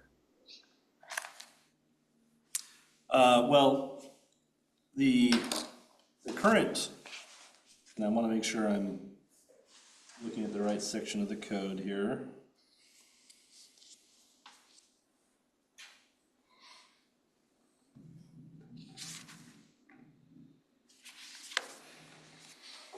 And there may be a different section, but we could certainly have similar languages. There are provisions in the code that allow the director to enter into agreements to settle complaints. So that is an option we've used in other types of violation issues where we could do something horrible to you under the code, but we don't want to do that. So instead, we're going to offer you this agreement to do this within such period of time, and if you do so, then we're not going to, use the tools that are already written into the code that are much more onerous. So I think we would have that capability. Now, practicality of doing that, that's something I'd want to talk to the finance director about and how that process would work. To me, the process of first giving that opportunity to just simply pay the bill, you know, and Sure. the homeowner's getting multiple responsibility, or multiple opportunities to, and multiple options of ways to do this, right? You can fix the sidewalk and not have the city get involved at all. City can fix it and you can just go ahead and pay the bill. Or if you don't want to or can't do that, you can let it accrue to a lien. I think that's a much more straightforward and cleaner process than having to do, you know, individual agreements with individual property owners, repayment plans, the finance department having to track multiple repayment plans. But I'm willing, you know, I could certainly talk to the finance folks about that and see what their thoughts are on it. Okay, I would appreciate that. I think it would be a potentially good move to kind of put that on that one step of repayment, just giving people another option to do that if they are financially strapped. A second thought on that would be potentially looking into maybe listing out the contractors that we would maybe be hitting up as a city to provide that to the homeowner. That way they're able to get the quotes first, using the exact same contractors. And if they're not able to make it happen, they know, you know, kind of what they charge, obviously, minus any administrative fees and everything that the city tacks on, but at least they have an idea, and it kind of creates, in my opinion, a layer of transparency to the process, to protect the homeowner. So those would be my two asks of potentially adding something in there, if that's an option. Well, I'm reluctant to put something of that specificity of requirement into the code. I think that could be very difficult to administer. I have to think about that. I mean, we generally have a policy of not recommending contractors because, you know, obviously that potentially exposes the city to some complaints if they're not happy with the contractor's work. What we typically tell people that, and we do get that question, you know, well, are there any contractors you can recommend? Say, no, we don't recommend contractors, but what we can do, for instance, is we maintain a list of contractors that have signed up, you know, they're interested in doing work for the city. We'll share that with them. Right. That is purely voluntary registration, so we're not making any value judgments on it. Sure. Contractors. We'll also sometimes say, well, we don't recommend contractors, but I can tell you this contractor is currently doing work in the area. So that might be you want to talk to, you know. So we're very careful about how we specify or recommend contractors, just because of the exposure that could give to the city. So that's something that I would be a little hesitant about, what you propose putting into an actual code, you know, that we're required to do that. But, you know, we would certainly continue the same practice we have now of, if somebody asks, you know, well, who would you recommend? We would give them the same response and say, well, we don't recommend, but I can tell you who's interested in doing work in the city that's signed up with us, and who we know of is already doing work in the area of that type. I guess that is what I would ask against, is just like kind of a good faith effort to help out the homeowner to make the payments, find a contractor, do whatever needs to get done. Obviously, without opening the city up to any legal risk, you know, putting whatever fine print you need to as far as it not being recommended, but simply people who have done work for us, that kind of thing. But I would appreciate looking into probably an option for payment plan to the city in order to cover that cost if it happens. And that's pretty much all I had on that one. Yeah, thank you. Anyone else? John? I've got several questions here. So is it many times when you have a tree that's causing the sidewalk to upheave, you have to remove the tree? Is there a requirement to replace that tree? Not currently, but we are currently in the process of working on a code audit, street tree manual and street tree plan with a grant from the state of Oregon, and they're going to be looking at all of those aspects of street trees. And I wouldn't be surprised if one of the recommendations as most cities have, is some sort of replacement requirement when you remove a street tree, because it's important to maintain your street tree canopy for a variety of reasons. The trick is to have the right trees and have them planted the right way. It's challenging in Troutdale because many years ago, the city decided to go with fairly narrow landscaping strips. And that's one of the reasons the city has, as I talked about earlier, is long offered new homeowners and new subdivisions the option to have the tree planted behind the sidewalk because of worries about the narrow landscaping strips and how the effect it could have on the sidewalks. Right. There's sort of a, and these are all fine details they'll be looking at with the street tree plan and code project, but to get the full benefits of street trees, you don't want to have them planted too far away from the street. Right. So there might be some more specific guidelines and standards for that going forward, because there really aren't now. It's more informal. But yeah, having worked on, we don't see that many of your traditional single-family housing subdivisions these days, just because we don't have those big tracts of land like we used to, for the most part. But I did work on a number of them over the years, and yeah, that was always the practice, was when it came time to plant the street trees, Parks Department would put a notice out to all the new homes in the subdivision and say, hey, we're gonna plant the street trees. If you have it planted by the sidewalk, call this number, email us, tell us, and they would do that. The next question, are there guidelines for the replacement of the sidewalk? Yeah, there are standards. Okay. Yeah, I mean, we have sidewalk standards, width, thickness, base material, all of those things. Right. We deal with that, on a daily basis, not only from sidewalk repairs, but also from utility work, things like that. We issue right-of-way permits day after day for all that kind of stuff, and many times it involves sidewalk removal and replacement. And so yeah, we have standards for all that, and it's all with American Disabilities Act, what's known as the PRO-WAG, which is the ADA for public rights of way. All of those apply. Okay, because something Mike said, I would think if I do it myself, it's gonna be cheaper. Because if you hire a contractor, they're going to put in the root barriers, which I'm not gonna put in because they weren't there when I tore it out. It sounds like if you guys contract it, you're gonna put in root barriers. I would think if it's in a planter strip, we would want root barriers in there. Not gonna Going cost. forward, I expect that to be the case. We don't currently have a street tree standards manual, so we don't have a root barrier requirement, but we would anticipate that to be included. That's one of the things we've been Right. talking about during that project, and that would be required going forward. But also, a lot of that is refining the types of trees that you plant in those landscaping strips and having the right trees. And when you have a 3-foot landscaping strip, which is common in a lot of our subdivisions, there's a very narrow list of trees that really work well in those landscaping strips and in our climate. So even the street tree list that the city's had for many years has trees on it that I would probably argue are not the best for planting a 3-foot landscaping strip. That's the list that was developed by the Parks Advisory Committee many years ago, and that's the one we've been working with so far. But I fully anticipate that this street tree project will generate a much improved and probably smaller list that'll be based around the width of your landscaping strip, as opposed to just a one-size-fits-all.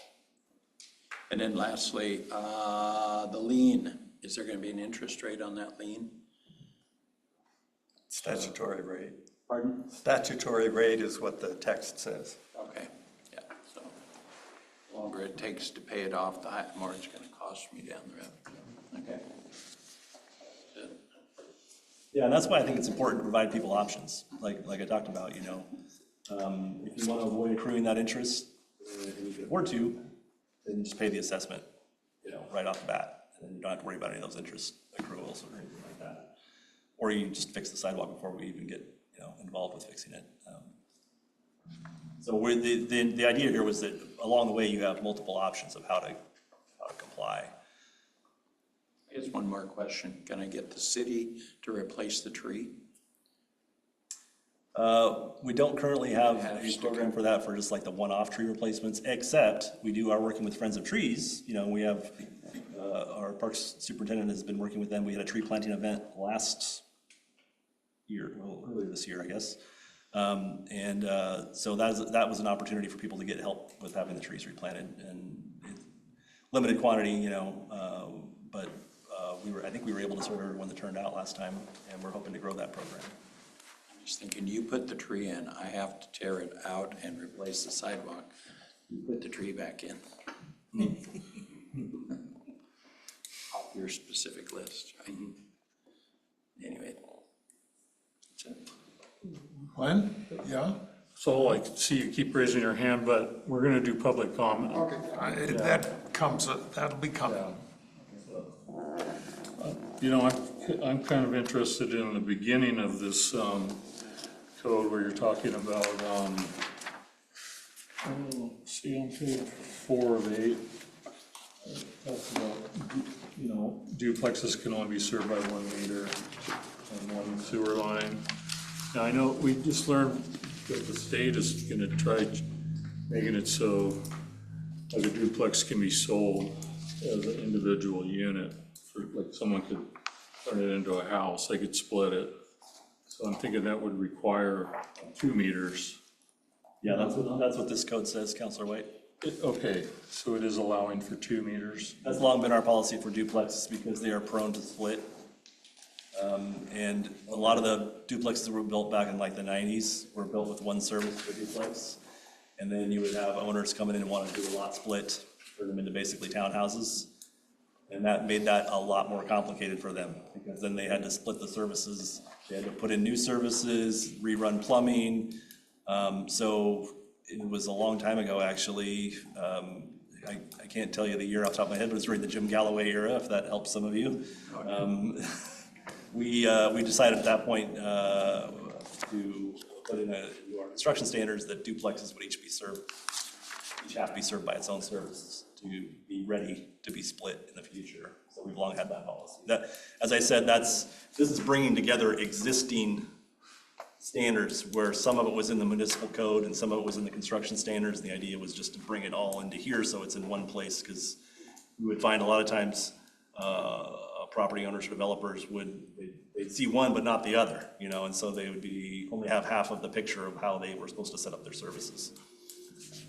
And then it talks about the laterals for, like, if it's more than just a duplex, you know, like say a fourplex, if that's if it's currently being done with less, is that gonna be grandfathered in, or are they gonna? Well, yeah, this is not, I mean, okay, only time we would make someone bring it up to current standards, like so many things, would be under a redevelopment, you know, scenario. Do you know the average cost, like per foot, to replace sidewalks? Any clue? Let's see, these days, I could bring that back for you. I'll look at some of the recent costs we've had. And then if the city hires a contractor, is that gonna be prevailing wage? Or No. I won't, and. Not at that level, anything under $50,000 exempt from the wage, yeah. And then, I like the idea of keeping a 30-day extension, just because, you know, if you get a complaint, you know, in January, you're gonna wanna wait till the weather's better, you know. In fact, you can't even pour concrete if it's too cold outside. So That's true. I mean, concrete, you can really pour as long as it's not freezing. So anything above freezing, you can still do it. It's really of course, we're open to having the 30-day extension added back in. I think the thinking was, you know, part of the goal in some of these updates was to try to get the sidewalks fixed more timely. Because we see so many of these drag out for so long.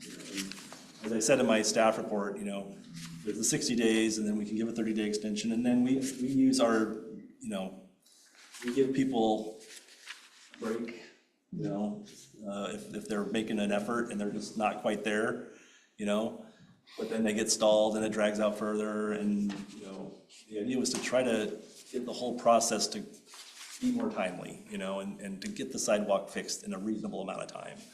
And so by the time, when you start adding on all these little increments, we find it just balloons and balloons. You know? Yeah. But I mean, if you guys want the 30 days, I don't have a problem. It's hard to get, find workers too. There's kind of a shortage, especially if it's during the build season. Good luck, you know, pull somebody off a big job to do a small job. Well, yeah, that's true. It can be tough. I mean, and we see that ourselves. We hear that from developers sometimes, you know, but especially with small work, you know, it can be hard to find people that, when construction is really sort of booming, be it through certain economic periods or even during certain seasons of the year, contractors, it can be hard to find somebody who wants to come out and do a little $500 job. Eric's gonna have to plug his ears on this one. Would there, like, let's say you have a large corner lot, so you gotta replace that whole sidewalk. Is that something that the city could do like a Bancroft loan on? To give them, so they can make installment payments at a low interest? There's a process it would be like an LID, a local improvement district. It probably doesn't make sense to do it for one lot, even if it's two corners, just because the engineering has to get added into it, all of Travis's department's time, and then it has to come in front of city council to be approved. Okay. So there's a long process. Figure it out. It's probably not what to do. And then, I'm worried that people might start cutting their trees down, you know, in lieu of having to pay an expensive sidewalk bill. Well, we have a street tree permitting program already. It's fairly basic, but it does require you to get a permit to take out a tree, and we won't issue the permit unless you have a reasonable. And you don't necessarily, if I remember right, you don't have to plant a tree. You can plant a shrub or something like that. Presently, there's no requirement to replant. We right now we rely on encouragement and persuasion to try to get people to plant more street trees, because they do bring a number of benefits to the city and to the community. But as I said, there is a street tree manual and street tree plan in process, and that will come before council eventually. That I think is very likely, one of the things that be proposed would be to have a replacement requirement so that we don't continue to lose tree canopy and maintain our urban forest. Because if you let people remove trees capriciously, then pretty soon we have no urban forest, we have no street trees. And you can find neighborhoods in the city now, some of the older neighborhoods where over time, people have deleted all the street trees from the neighborhood, and it's not good. And then, how much, is there a charge for an appeal on this side? That's a court question. Okay. Sam could maybe answer that question if you want to ask some questions of the municipal prosecutor. Sure. Or you can bring it on the final read if you can remember to. Go ahead. Sure. I was just going to say that we haven't baked in any appellate costs, so it would be free to file an appeal. Okay. Under the terms that we've drafted right now. All right. And then, Sam, is the person going to have to pull a permit to repair their sidewalk? Yes. So how much is that? $125. Okay. That's the standard fee for all public works right-of-way permits. Okay. That answers my questions, and I do want to let the rest of the council know that there is a benevolent fund, correct? If you're under a certain income. No, there is not. There was. I mean, not operated by the city anyway. I must be thinking of something else on the sidewalks, but does anybody know what we do have a benevolent fund, but I'm not sure what it entails. I thought it was for sidewalks. I'm not familiar, I've never heard of such a fund, Councilor White. I know that it was talked about some years ago, pre-COVID, but I don't know that it was ever created. Okay, I'm mistaken then, thank you. All right, John, another one? Who maintains the street trees on Columbia River Highway? By code, it's the adjacent landowner, the abutting landowner. I think over time in some of our parks, superintendents have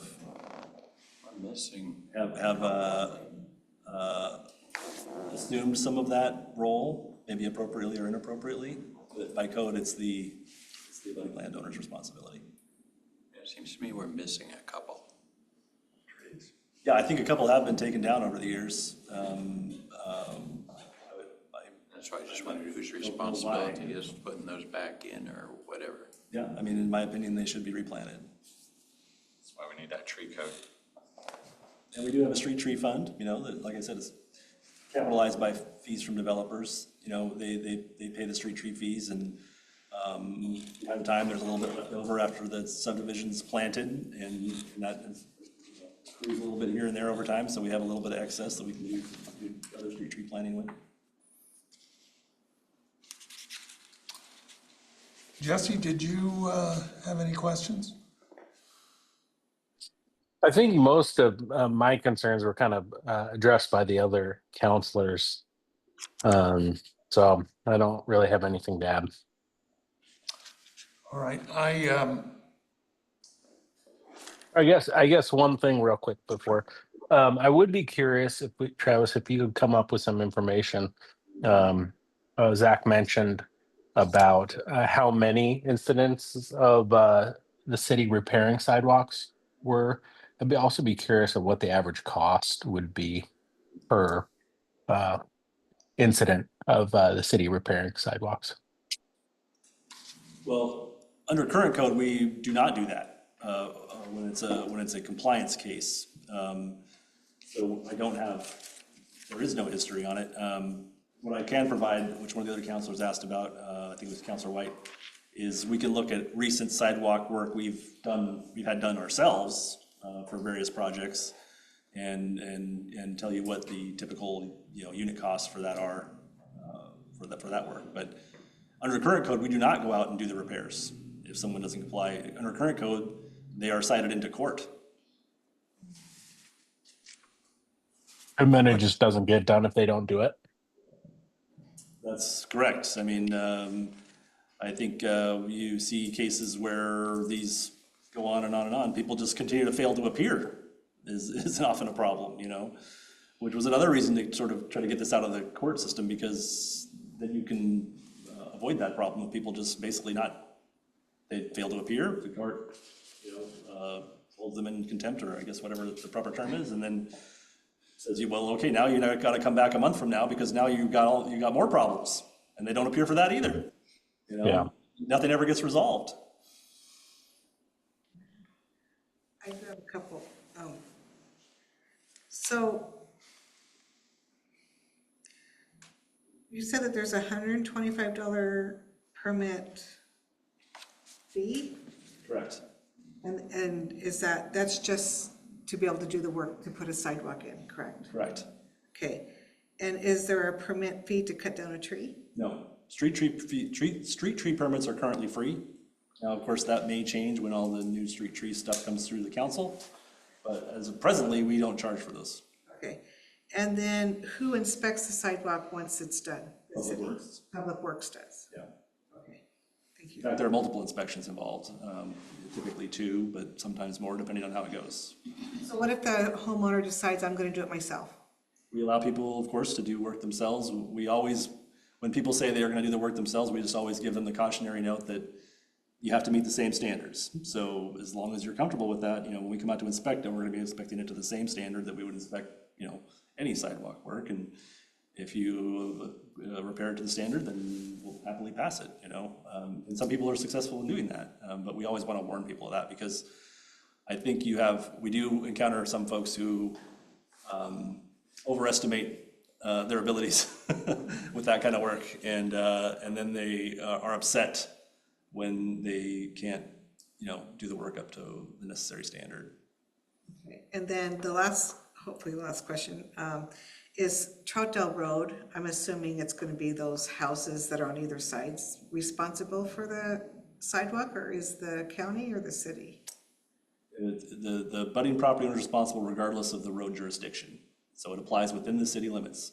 So we do get complaints on county roads, certainly, and we address those the same as we do on city streets. The only difference is when they go to do the work, they have to get a permit from the county instead of the city, because it's the county has jurisdiction over the actual construction work.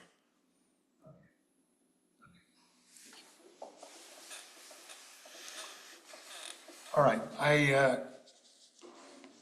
thought a lot of the questions I had have been asked and answered. I guess I would be interested if repairs are never made, you have a recalcitrant property owner not appearing or not I just wonder, do you have any, could you bring us numbers of how many of instances of that are there? Where the repairs never got made and it's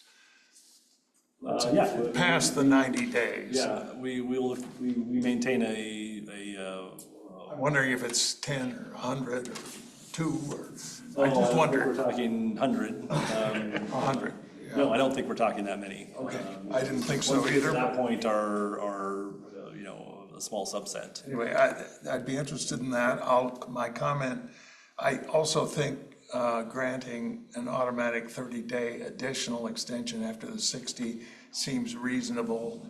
I realize you'd have to keep track of it, but 60 days to do work like that, I don't know, just, I'm having to work with contractors. I had a house burned down in the gorge, and I'm realizing everything takes way longer than you think. So at least I'd also favor adding back in the 30 days. I favor the city's policy of having the triggering public works action be complaint driven. That is something we've had, and Jeffrey, you were the one that brought that up, and my reason for that, and so I favor this proposal because it doesn't change that. Having what I think the council, over the many years I've seen questions like this come and go, we don't want city staff out just having a person hired just to look for violations. We want it complaint driven. Troutdale citizens are not shy about complaining when they see something wrong, especially something dangerous. So anyway, I would favor not changing that aspect of it, and you're not. This, to me, seems like a reasonable way to get these sidewalk questions resolved by putting it on a property owner is invited to fix it themselves, hire a contractor, get extension terms if they need for payments with the contractor or not, however they want to do it. And not everybody's able to do that, I realize. And if, in the end, a dangerous situation can't be resolved, having the city do it and put a lien on the property that might not come due for decades or at least many years, and it would be a lien, seems to me like a reasonable approach, but the council had a lot of really good questions, so I'm open, my mind is open to other possibilities, but this seemed like a really fair way to get a problem resolved. So anyway, if there's no more questions from council, I'll move on to the next item on the public hearing. Public testimony. Well, yes, we move on to, all right, here's where we invite public comment. Now, we start with people who are in favor of this ordinance. In other words, the proposed change, who favor it. That's the first set of people. And anybody in public? Saul, you're in? I have a question. It's only a question because so many questions I don't have. My question is, it's about the trees. In the code say I cannot replace the tree every 6 years? I'll answer that when I come up for rebuttal later. Because one of the, if I don't have the problem, I can change my tree and put another one, and every 6 years I can have a new tree. You know, I live in Gresham. In my side of the street, we don't have a sidewalk, and we don't have a trees. In the front, they have a sidewalk, and they need to have a trees. That is, I don't understand what in the code they want to have a trees. Because all the houses have a bunch of trees. If we are in Portland, only buildings, you need to have a trees. So why we need to put a trees in the sidewalks? Because like in Gresham, you know, anyway, one of the solutions for doesn't block the tree is replace the tree every 6 years. When the tree is enough big, change and put another one, and we can keep going. All right. That is one of my questions. My second On question the is, specific ordinance, so that's what we're another discussing. question is, It's just a question. This doesn't have, this isn't a tree ordinance. This is an ordinance. We are going to have, Sidewalk, no? this is all about sidewalks. Yes, go ahead. This is a sidewalk. So you're speaking in favor of the change. That's why, can I make a question? Go ahead. It's only a simple question. How many inches minimum I need to have for a wheelchair by the code? And that's the two questions I have. I think it's 36. I believe it's like 3 At feet. least 36 I'll answer inches. that question during the staff's. Okay. All right. That's the only two questions I have. Get you an Thank you. answer. Anyone else wishes to speak to the council in favor of the, this is an ordinance relating to sidewalks and other public works issues. All right, persons opposed are next. Anyone who wishes to speak in opposition to the change? And seeing no one, we invite public comment from persons neutral. Any other people who wish to address us who are neutral about this ordinance, proposed ordinance? Okay, time for staff rebuttal. Travis.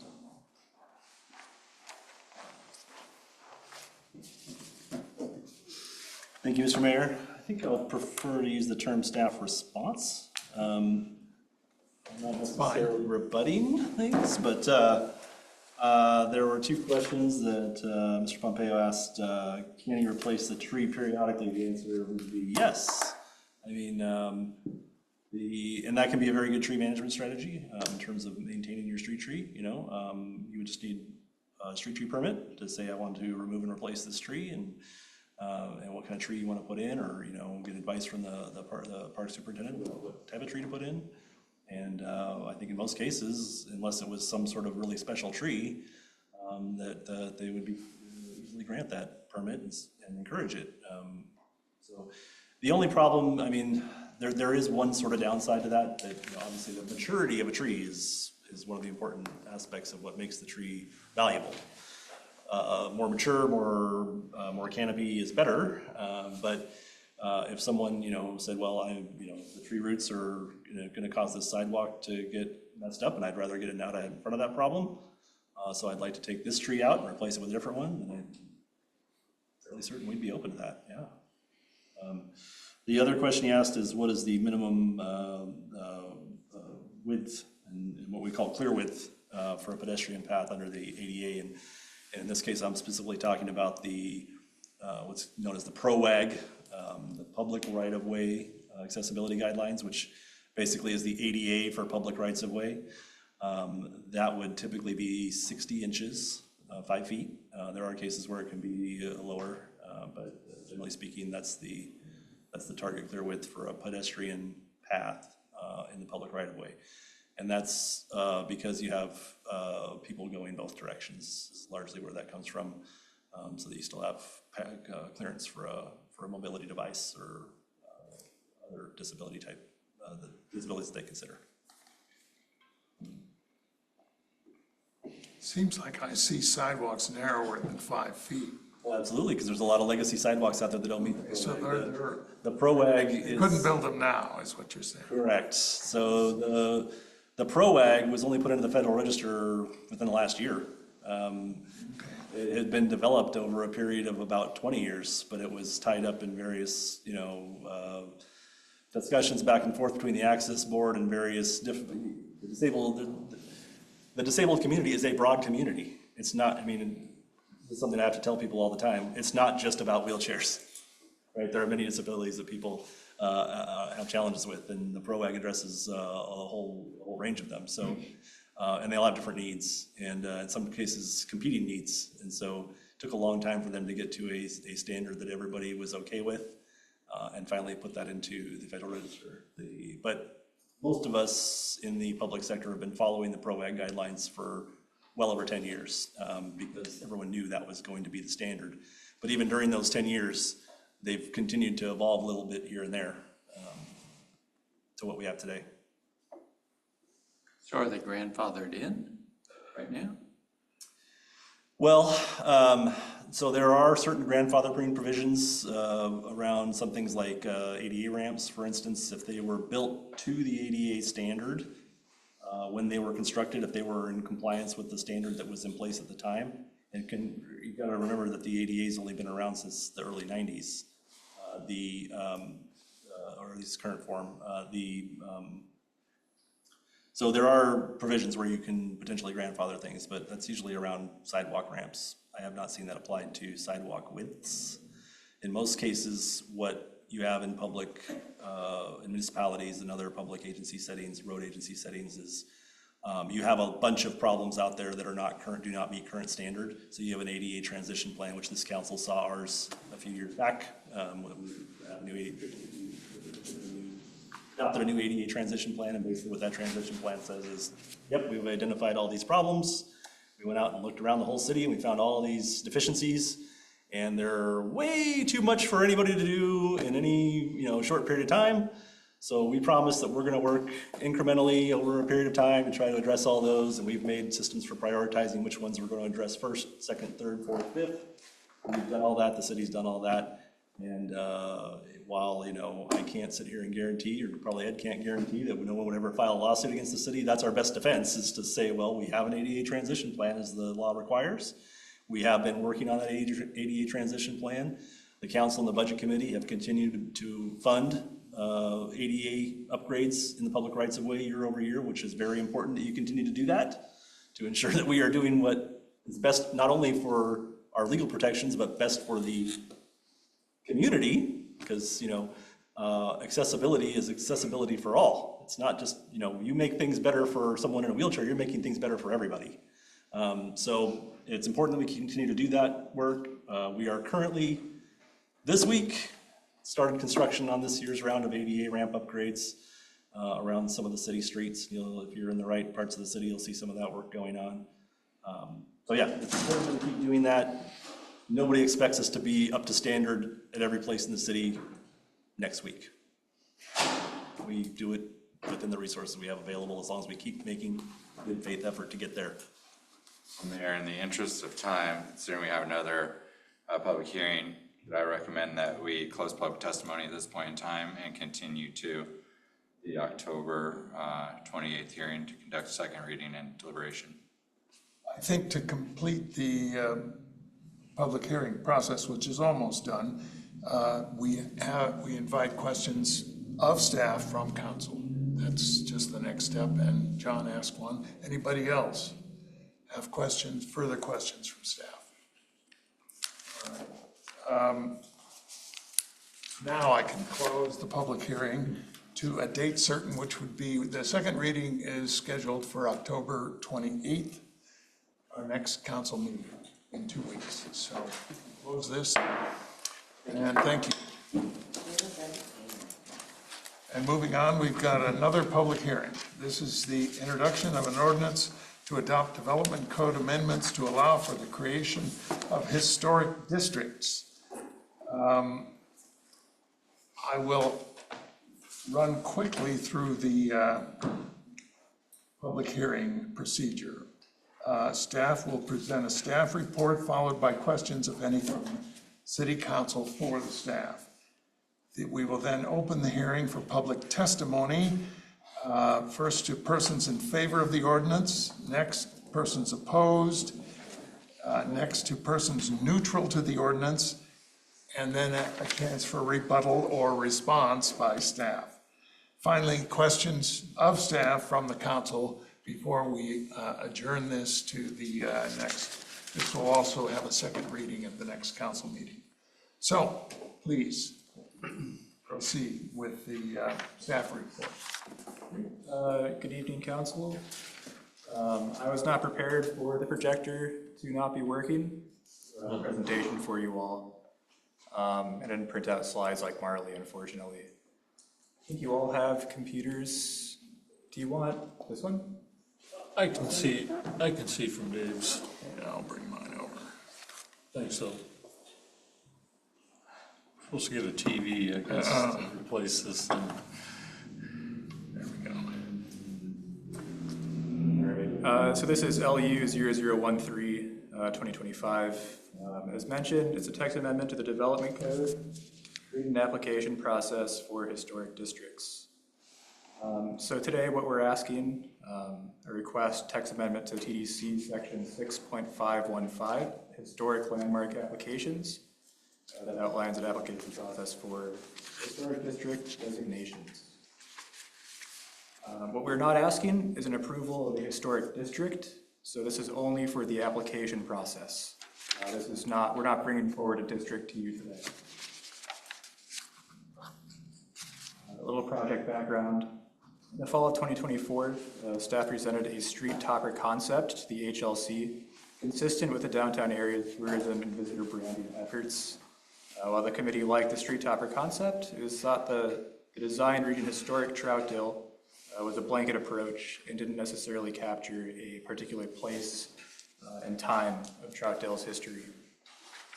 So HLC discussed, we wanted the street topper to call out a particular local historic district area, specifically Hungry Hill, as Troutdale's first and second plat area. Staff members returned to HLC in late 2024. We stated the committee's idea is feasible. However, it would take a bit of work considering the city's development code does not have criteria for establishing a district. So over the course of late 2024 and early 25, staff and HLC presented to CAC, PC. We tabled at Troutdale's First Friday, all for feedback on the application so we could draft a text amendment to allow for the designation of historic districts. And on September 10th, the application was reviewed by Planning Commission by public hearing. The commission voted unanimously to recommend the application to you all. Specifically what we're looking at in the development code, we're doing section 2.065, which states why we're here today. It's a type 4 procedure. 6.1100, that's the text amendment process. This is what we're going through. And what we're amending is 6.515, which is the historic landmark application section. So current code language, there's two sections that deal with historic landmarks. Both of those sections have purpose statements. They're very similar. I'm just going to read one. The first sentence is identical in each. It says the purpose of this section is to provide procedures to identify, designate, and preserve historic resources, including buildings, structures, sites, objects, or districts. So the current code language that exists today, we have 4 types of applications, which is a historic landmark designation, a removal of a historic landmark designation, alterations to historic landmark, and demolition or relocation of historic landmark. So the purpose statements that we read previously saying there's the ability to designate districts. There is currently not an application type to allow for that to happen. So we get to the proposed amendment. We'll be just slotting in under historic landmark designations a B, historic district designation. The actual criteria of it was provided to you in the packets. The actual criteria we're using, it's model code from the State Historic Preservation Office, and they use code from the National Historic Registrar of Places, so that's a national level. So we're just using model code.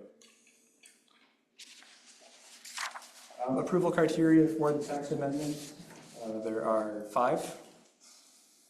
So a proposed change to the development code does not conflict with applicable comprehensive land use plan goals or policies. The proposed change is consistent with the applicable statewide planning goals. The proposed change is consistent with the applicable provisions of the Metro Code. Public need is best satisfied by this particular change. The change will not adversely affect the health, safety, and welfare of the community. You can read the staff report provided for details on each finding. To sum it up, these criteria were all met. Previously mentioned, we had some public engagement activities. We presented to CAC, Planning Commission. We're at First Friday. There's a project page on the city website. We notified DLCD and Metro. Staff recommends approval of the proposed text amendment. I'm happy to field any questions you guys have. All right, questions, anybody? Yes, Carol? I'm excited that this is finally coming, because I was on the committee when it started, so thank you for all this hard work. There was no question, but thank you so much for continuing this and making it happen. It's a dream that we've worked on for a while. Exciting. It is, very exciting. Anyone else? Yes, go ahead. Do you have other parts of the city in mind for this designation other than Hungry Hill? No.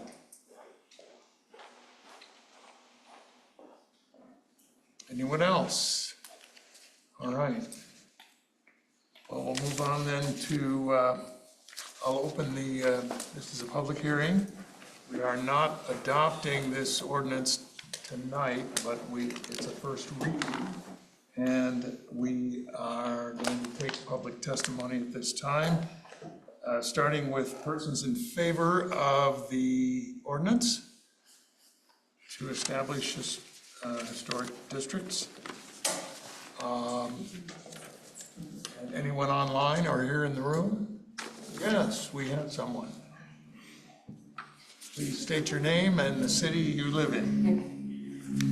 Diane Castillo-White in Troutdale, Oregon. I'm on the Historic Landmark Commission. I previously was on the Troutdale Historical Society Board for many years. And we are very excited to bring this to you for your consideration.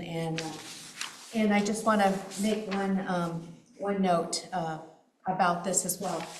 We are interested in preserving history and informing people about the history of Troutdale. That makes it more excited about where we live and how great this area is, with featuring Hungry Hill as our first historic landmark dedication. And also that this in no way affects anything regulatory. So I thought that was an important thing to bring up. Thank you. All right. Okay. Anyone else? Anyone opposed to this ordinance? Yes, Saul. Please, for the record, state your name and city you live in. Hello, my name is Saul Pompeyo. I want to say this is very important for the landlords of the downtown. You already tell the landlords of the downtown what is their opinion of put your code, because if you put a historic landmark, how affect the change of your building? Right now, by the code of downtown Troutdale, I cannot put a sign in the front of my restaurant. If we adopt this landmark, historic, how going to affect my investment? I know a little bit ago when we talk about trees, about your houses and the cost, you guys, hey, many questions. But now you guys to talk about our business. I know I'm feeling you, I really want to move this downtown, but I think so before you move this to downtown, you need to talk with the landlords of the building. I own my building and I want to know how this affect my building. How is the permits I need to have more? What is the restrictions? Because right now I have other restrictions of downtown, signs and other restrictions. If we adopt the historic, how go to affect? Maybe I cannot build later, maybe we cannot change.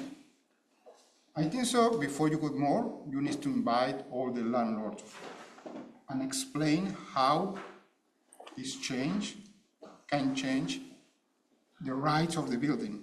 Because maybe we cannot change. When I paint my building, for me, the only person they say, you cannot paint whatever color. You need to follow the codes. And they tell me the colors I can have in my building. The code say these colors, only these colors you can use. I always about the freedoms. And if you put more codes to the downtown, and I lost more freedom, I don't know. It's important to communicate to the landlords you have this idea and how it can affect everybody. Thank you. All right, thank you. Anyone else wish to speak in opposition to the ordinance?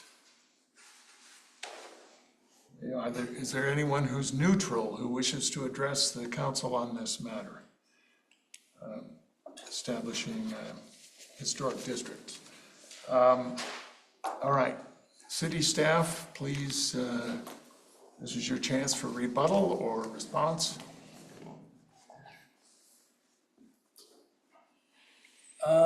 Yeah, so first, again, this is for the application process of a district. This is not an actual district. So, when we come forward with an application for that, we're happy to discuss the details.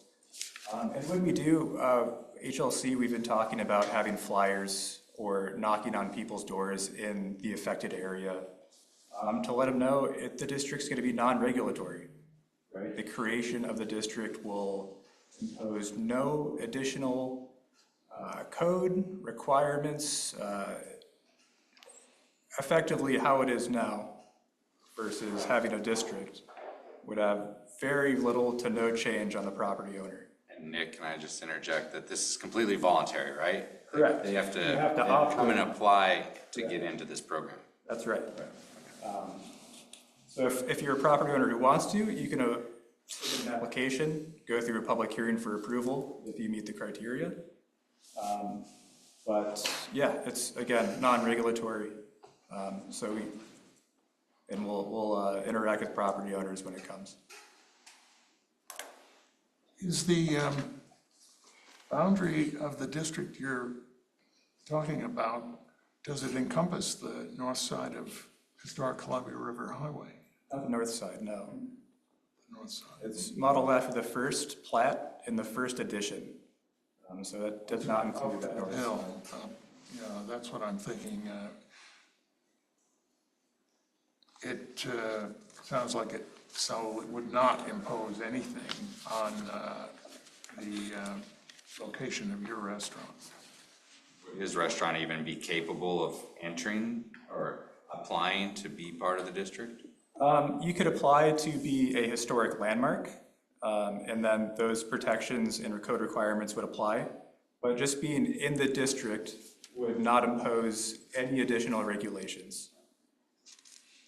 So to clarify, Yes. if the north side were to be part of that district, there are no additional regulations. So there's no additional sign regulations, no additional design regulations for buildings.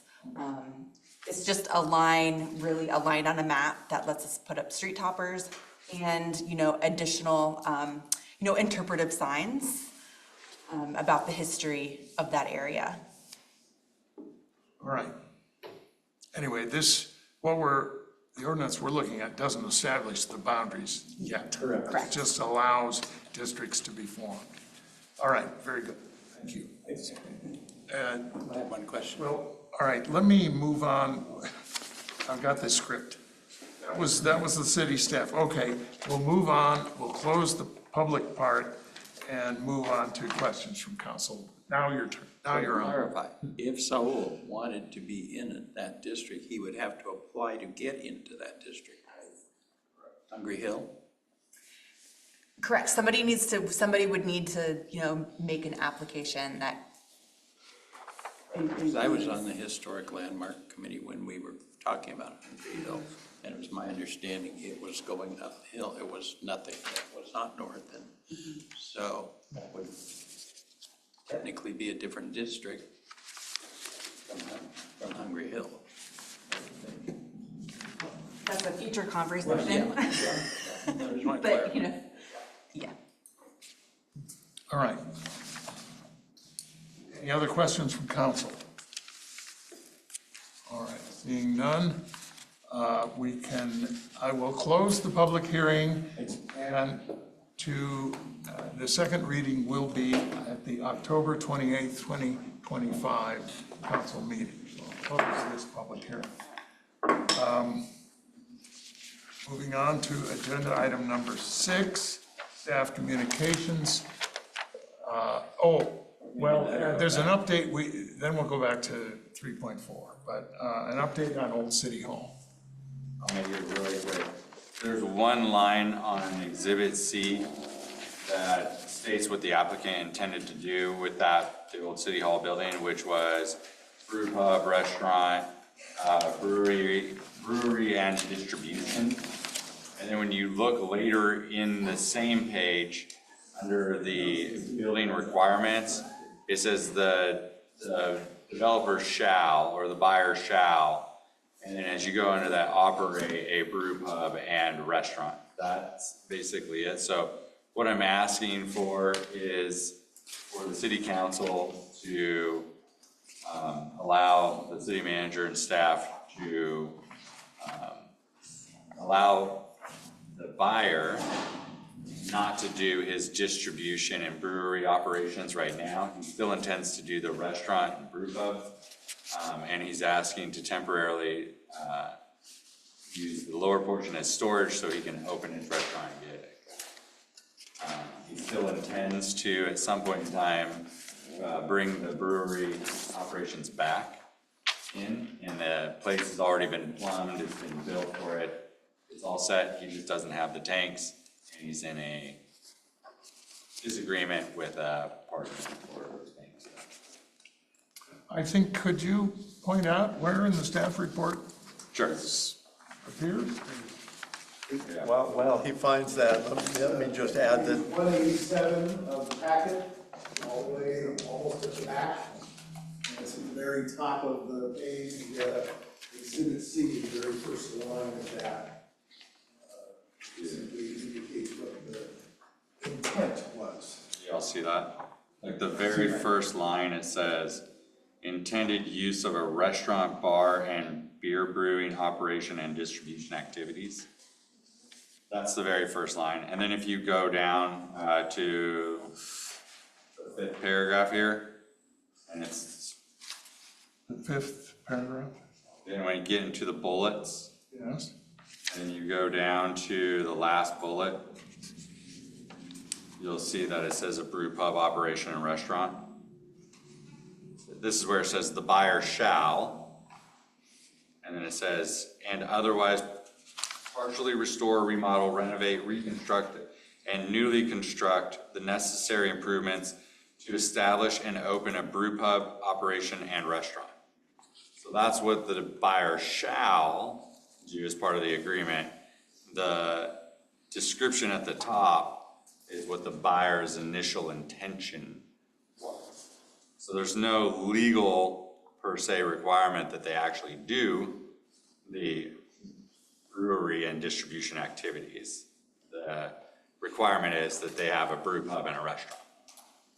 And so I'm asking for that distinction, to allow staff to make that distinction and allow them to therefore carry forward with their permits and open this restaurant brew pub. And then at some point later, when they get the opportunity to do the brewery and distribution, they can reintegrate that. there is a significant benefit to the city if you offer that as, accept that as the proper interpretation of the contract or modification of it. And that is that we can get this to a certificate of occupancy or at least construction completion, at which point in time, if it's before January 1st, the building comes on the tax rolls and pays taxes at full value rather than at whatever the portion is of the construction completion. So it gets it finished and it gets them on the tax rolls, and the city is done at that point, and they can open and run the business they wanted to run. They just won't have the brewery operation because issues arose with the tenant, and the tenant and the owner don't agree on continuing that. Do they have a tenant lined up? Allegedly. Allegedly, yes. Is there any, certainly this could be interpreted to require them to do a brew pub. The buyer shall. But in return for us agreeing to a looser interpretation, are they offering any kind of guarantee that they're gonna open a restaurant? Is there any kind of binding commitment? It is completely built out for a restaurant and. Oh, I know that. Sort of thing, so. I agree, it's built that way, I'm just Well, saying, and then are they the gonna? city inspectors can go in and say it's done, it's complete, the permits are signed off and complete and be done. And at that point, the only thing holding them back is, from having a restaurant in there, is signing a lease. Because I know their mortgage holder would love to have somebody in there paying money to them to pay the mortgage. Their full intention is to have the restaurant group. At one point, we had a deadline. Yes. They've gone way past the deadline. Way past. Do we have a deadline extension date? We're trying to get it done. Yeah. Yeah, so the hope is that they are trying to bring in this potential tenant, allegedly. And the tenant just wants to operate the restaurant brew pub. They don't want to do brewing and distribution side of the house. So the idea is that we'll approve the modification, they'll get the restaurant and brew pub up and operational, and then at a later date, they can bring the brewing and distribution back online. So potentially, we could say yes, if you're open by X date. You could. Because I remember we foreclosed on it, basically, and it got. They went to court, and this would dismiss the litigation. Because they didn't meet deadlines. This would need a guarantee. end the litigation. And So technically, they're still, we're trying to foreclose on them for failure to meet their obligation. yes. And, I mean, what would be, But we've walked through the building and visually seen that they did the structural work to take that building from being a condemned building to something that meets code. So they've put a lot of money into it. and I agree, the building. In their I went defense. through it, I was amazed at the amount of work they did, and it does seem to be structurally sound. What do I know? But really, it did. It looked, they had spent out a lot of money, you could tell. And, but John's question is, could, in return for us relieving them of the brew pub operation that they shall open, could we say that they need to have a restaurant up and running within 6 months or something? I assume that's what you meant. Yeah, I mean, we need some. It just seems like they've been stringing us along for years. I will say there are time limits on the permits before the permits expire. But I don't know exactly when their deadline on their current permits are. I know they're past the deadline for SDC recuperations on modifying. So they've already paid the SDCs for a brew pub and a distribution, which are far more than what a restaurant brewery would be. So that's already gone out the window. So what they have invested is what they have invested. It's just a matter of when can they get operational. And right now, not having the tanks in place is holding up their ability to open up the restaurant and get occupancy to get the business going. That is the holdup, is they're not installing tanks and they don't own the tanks. Or at least there's a litigation about who owns the tanks. So they're not putting them in, installing them, and without them installed and inspected, the restaurant can't open. There's plumbing, there's all the different elements that go with the brewing that has to be inspected and approved, and so. And it was all in one application. Right. And so this would satisfy that one application. The final sign-offs could be done on the restaurant part, and it could be allowed to open.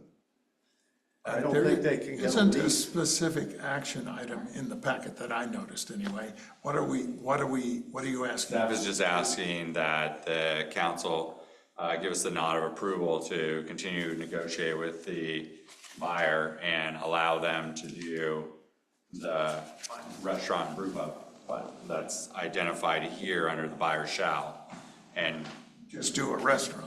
restaurant and brew pub, yeah. No, a restaurant and not a brew pub. They are doing like a tap house brew pub, so they are gonna have brews on tap and everything else. A brew, they're just not operating a brewery. Yeah, a Yes, brew they just aren't doing the brewery and technically has a distribution. brewery in it, so this would be a tap house as opposed to a brew pub. So do we need to change that term in there then? No, we would like a consensus of council that staff can proceed to, And the benefit to us at this point is that we get them on the tax roll. yeah. Is that really like what? Operational restaurant. Basically, like, it doesn't matter if they have a brewery and a restaurant, like, they pay the same amount of taxes, right? No matter what. We just want that on the books now at this point. Like, that's the best thing for the city. We don't want to be a landlord. Like, we would like them to, like, do your thing. Like, is that what we're just, Go forth and make is money that what we're trying to yourselves. accomplish here? Yes. And Well, it you- would also allow them to open a restaurant, which, you know, is But also. what I'm saying is like, we could either take the building back and keep doing that and not have it on our tax books, but like, or we can say, yes, go do that with them, they can open up a restaurant, it's the stamp of approval and everything, and we get them on the taxes for this year. Yeah? That's the hope. That sounds awesome to me, let's do it. You have to be up and running by April 1st or something like that. I don't really care if they're running or not, like, we still get the taxes. Well, yeah, They but could not run the restaurant forever, I don't care. we don't That's want on them, that seems stupid to them, but we are now getting the taxes, right? Does that make sense? What's final? Huh? we've got a vacant building. We're still getting the tax revenue. It doesn't matter if the building's open or not at this point. At least we're getting tax money. It's been closed like this for 5-6 years. I personally really wanna see them finish their deck and get a leasing in there operating as soon as possible. That's my goal. John, I was saying that I want them to do it because I would love to go there, don't get me wrong, but like, at least we're getting something out of this now at this point instead of it just sitting there. This just authorizes us to acknowledge the amendment and say, yes, go forth with your restaurant and tap house, essentially. All right, any further, I mean, we know where Jeffrey stands. Any further comments from council? Yes, Carol. And has some. I would say, I mean, to me, it sounds good that we have something that's that they open something. I mean, a nice, another restaurant in Troutdale would help us. Glenn? Well, I've kind of lost confidence in this whole thing, you know, it's like Move Fitness. I'm still waiting for that to open, but, It's not going to. yeah, I know. I like the idea that they're gonna manufacture, kind of like good coffee, you know, Edgefield does their own distillery wine, and, because it employs a lot of people with, you know, better paying jobs. So I'm wondering if we could just call this like phase one. I like John's idea of, if we don't pin this group down, we're gonna be back here again, making another deal or concession. And then require them at some date and time to do the manufacturing component, because I think it, you know, they got a great deal on that location, and we had some expectations of jobs and being different than just another brew pub and restaurant in our town. That's my thoughts. All right. Jesse, Zach, comments, questions? Yeah, sure. I did have something real quick. I wanted to know what the procedure would be like, I guess, in the future, once they do get if they do get the tanks and everything up and running for the brewery portion. Is this a separate inspection and process they're gonna have to go through if we're gonna be changing this wording now? Yes, I'm seeing yes. Okay. It would just be a permit application, it wouldn't have to come back in front of you. Okay, Just I got you. apply for the permits and get it done. Okay. I mean, it sounds like the building is currently, despite not having the actual equipment, is still set up for the brewing and the drainage and the plumbing and everything appropriately. So, with that being the case, I am okay with moving forward and getting somebody in there for occupancy. I think that'd be ultimately the best move to make. It's not necessarily what we envisioned or were kind of proposed, but I think, I mean, hopefully that comes online, and I obviously wish the business success, but I think we do need to get them on our books, so that's where I'm at. All right, Jesse, thoughts? Yeah, I'm along the same lines as Zach and Jeffrey. Glenn, you do good. Bring up a good point about maybe providing more employment opportunities for people. But at this point, I think this is kind of a win-win, so to speak. So I'd be for it. All right, we are going to consider relieving one of the redevelopment obligations of the fire of the old city hall. So I'll open it to public comment at this time. Anyone on on Zoom? Zach's already there. On Zoom or in the council chamber wishes to address the council on this matter. Aaron Jansen's. Aaron, hi. Um, Say, Aaron, please identify yourself, state your name and your city. Sure, Aaron Jansen's. I own the historic church up on 3rd and Harlow. I very much see all perspectives here that everyone has discussed, but I mostly I think that there might be a way to bridge the gap between the two viewpoints of getting it open and also to Glenn's point of putting some conditions upon that, perhaps putting a timeline for this, for the developer or for the operators to make good on their promises initially. The process that developer was given to attain that building was I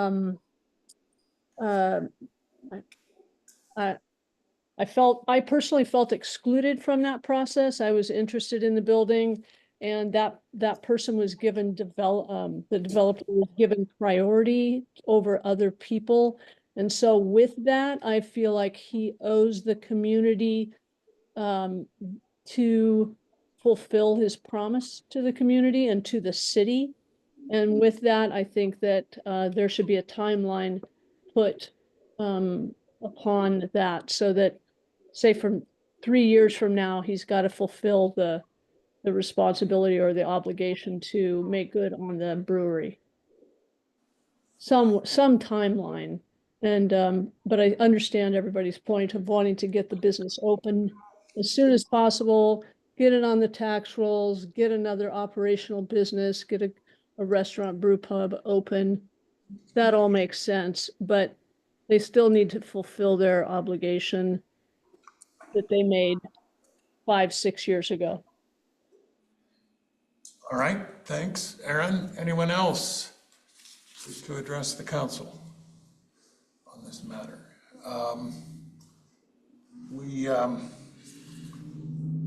We're being asked to give direction. I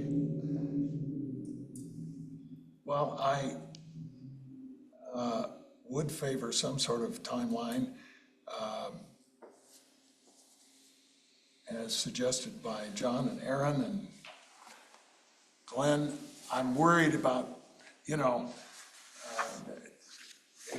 I'm just postulating that a successful restaurant opens, it works out, it's a brew pub, however you want to classify it. And if we said in 3 years you have to open a brewery, and there's no market out there for breweries at the time, which is, I think, partly what happened here.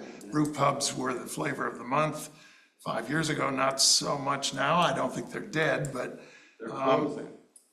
Well, anyway, that market conditions change, and then we'd end up having to sue them, force them to close a successful restaurant. Hopefully, it'll be successful. So, just as a practical matter, I would favor the position Jeffrey and Carol and Zach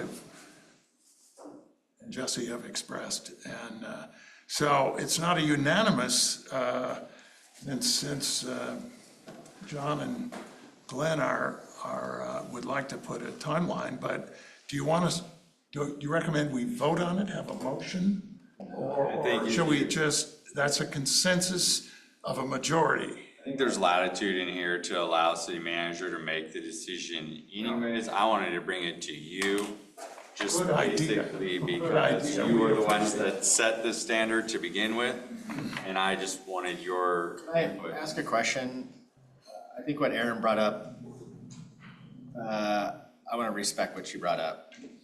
And not that I'm changing my mind, because I still am thinking the same way. My question is like, let's see, you do put on, like, we've already ignored one timeline. We basically have shot way past it, and we're digging out of mud here. And that's my main point of it, is like, if we're not going to respect the first timeline that we gave them, right? And nothing's come of that, then what if we set another one? And then they're like, well, we didn't do anything with the first one, so I'm not even gonna worry about this. And like, just to build on what Dave said, like, we've got a big success, what are they gonna do? What are they gonna do? They're gonna take us to court, like, and then we're gonna be in this situation again. You're gonna ask for like, well, can we just ignore this because it's successful and the city loves it, right? Like, I would rather not be in that position and just be like, in my opinion, just, we've ignored this. I realize that a brewery is not in style right now. They're closing down and stuff, and I understand that. And open your restaurant. Like, let's get it on the tax books. You can say suggest like, we would really like to see within like 3 or 4 years that a brewery does get put in there to, like, this was given to you as a good deal or whatever it was, and when I wasn't here during that time. So that people that maybe wanted that building or had an interest and felt slighted for whatever reason, or a really upstanding member of this community that participated in it, can look at it and be like, all right, you know what, they did follow through on whatever we asked them to do. But I don't want to set a timeline to it, because I feel like that's setting us up to fail, just as from my perspective. But I would like them to get it up and running. I don't think that we ignored their timeline. We are in litigation officially with them over their misdemeanors. However they failed to meet it, they're tied up in litigation. This would resolve that litigation. So we didn't ignore it, but they can tell that we're, well, I guess my feeling, we're in agreement essentially that let's not set another timeline and just invite another round of litigation. That's the way I see it. But, if everyone, I'd like to see a timeline on the opening. even opening the restaurant, yeah, even opening the restaurant, that you were suggesting that, that there's a couple of timelines floating around. The other one would be a timeline for the brew pub. And I guess a majority of us are feeling that we're willing to relieve them of the obligation to open a brewery, and hopefully they'll open a restaurant, but we're not giving them a timeline. That's kind of the sense I have of a majority of us. And boy, John, you could tell us, I told you so. I hope they don't let us down. Well, we're making it easier for them to open a restaurant. But don't you want something there? Well, we are definitely making it easier for them to open a restaurant, and this would be. I want it now. I don't want it to just sit there vacant for 5 years. No, I agree. So are you wanting a timeline on, okay, so 6 months from now, I expect a restaurant to be open. Yes. And then 2 or 3 years down the road, I expect a brewery or whatever. Is that what you're wanting? Something like that? Yeah, I would like that, but right now I'd like 6 months down the road, I'd like to see the doors open. And if the doors aren't open, then we just go back to litigation? We're back. Like, as of this, I guess another question, since that, like, do they pay our litigation costs then as a result of this? Or is that something that you guys like deal with? That's, You know what I mean? Like, if there's no penalty for them in any of this, like, why would we give them a concession other than we would like to see it open? Like, there has to be a penalty for not following it to start with. Penalty is they lose their entire investment and we reacquire the building. And then I mean. Then what are we gonna do? but we're at a point now where we have to set a trial date. And it's likely to get set for about February. I have a question here. As to where we are right now. Okay, so if we give them the concession and this gets on the tax roll, does this end all of our litigation? It can. Okay. If That's they're what I in don't good faith, if they're in good faith proceeding to get a tenant in there to open the door. Right now, they can't guarantee a tenant a date by which they can open the doors because the brewery is holding up permits on all of the restaurant being approved. Right. So by waiving that, it allows that to happen. And They can't get their plumbing permits and they can't get their other permits because. I understand that. So once the brewery operations and distributions are off the permit, then they can sign off on the plumbing permits and everything upstairs for the kitchen and the restaurant and the tap room and the bathrooms and all that. They can't sign off on any of that until the brewery operations are, until the tanks are actually installed and connected or they're discontinued as part of this project. So that's where they're in this catch-22 where they can't move forward. They can't even close up walls and stuff because they have to get their inspections on their plumbings. But it's not our fault that they basically defaulted on their previous tenant who bought this. This is true, very true. And now they're in discussion with their previous quote tenant who they defaulted on about the tanks. That's not our problem. Yeah. Okay. Very true. So. This is Zach. I have a suggestion. Maybe, I mean, it seems kind of nebulous. We're talking about timelines and what to impose on what. There was mention that their permits would expire at a certain point, right? So would it be reasonable for us to allow this to go forward, open up, get moving, if by the time their permits are expired and they're up for renewal and they're not where they need to be, like maybe we can look at our options at that point as far as re-permitting or allowing them to continue if nothing's been done. Yes, I think we just include that in how we draft the amendment. Yeah. Right? We're gonna probably, this amendment that's on here, I think there's a first amendment. We'll probably end up just doing a similar, it'll be like a second amendment, and in that second amendment, we put that stipulation in there, I would imagine. we'd have to build in a remedy. Yeah. Have to come up. I don't know how everyone feels about that, but at least it puts some kind of onus on them to get it done within a permitted amount of time. Because I do think it's important for us to just move forward how we can, and I do understand where everyone's coming from, but to continuously go roundabout and tie this up in litigation when it could just, we can make it happen and then put some kind of idea of of kind of an end cap to the business. If it's not met those standards by the time permits are up, then they're out of there.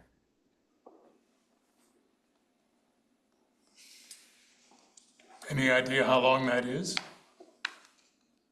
I don't know.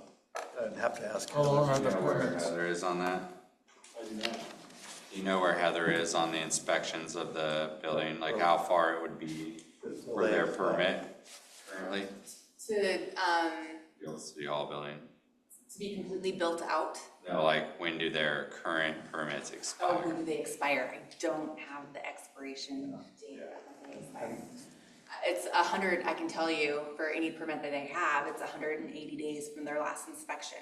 I don't know when their They just last had an plumbing inspections or electrical inspections. They just had an inspection the other day when we were there.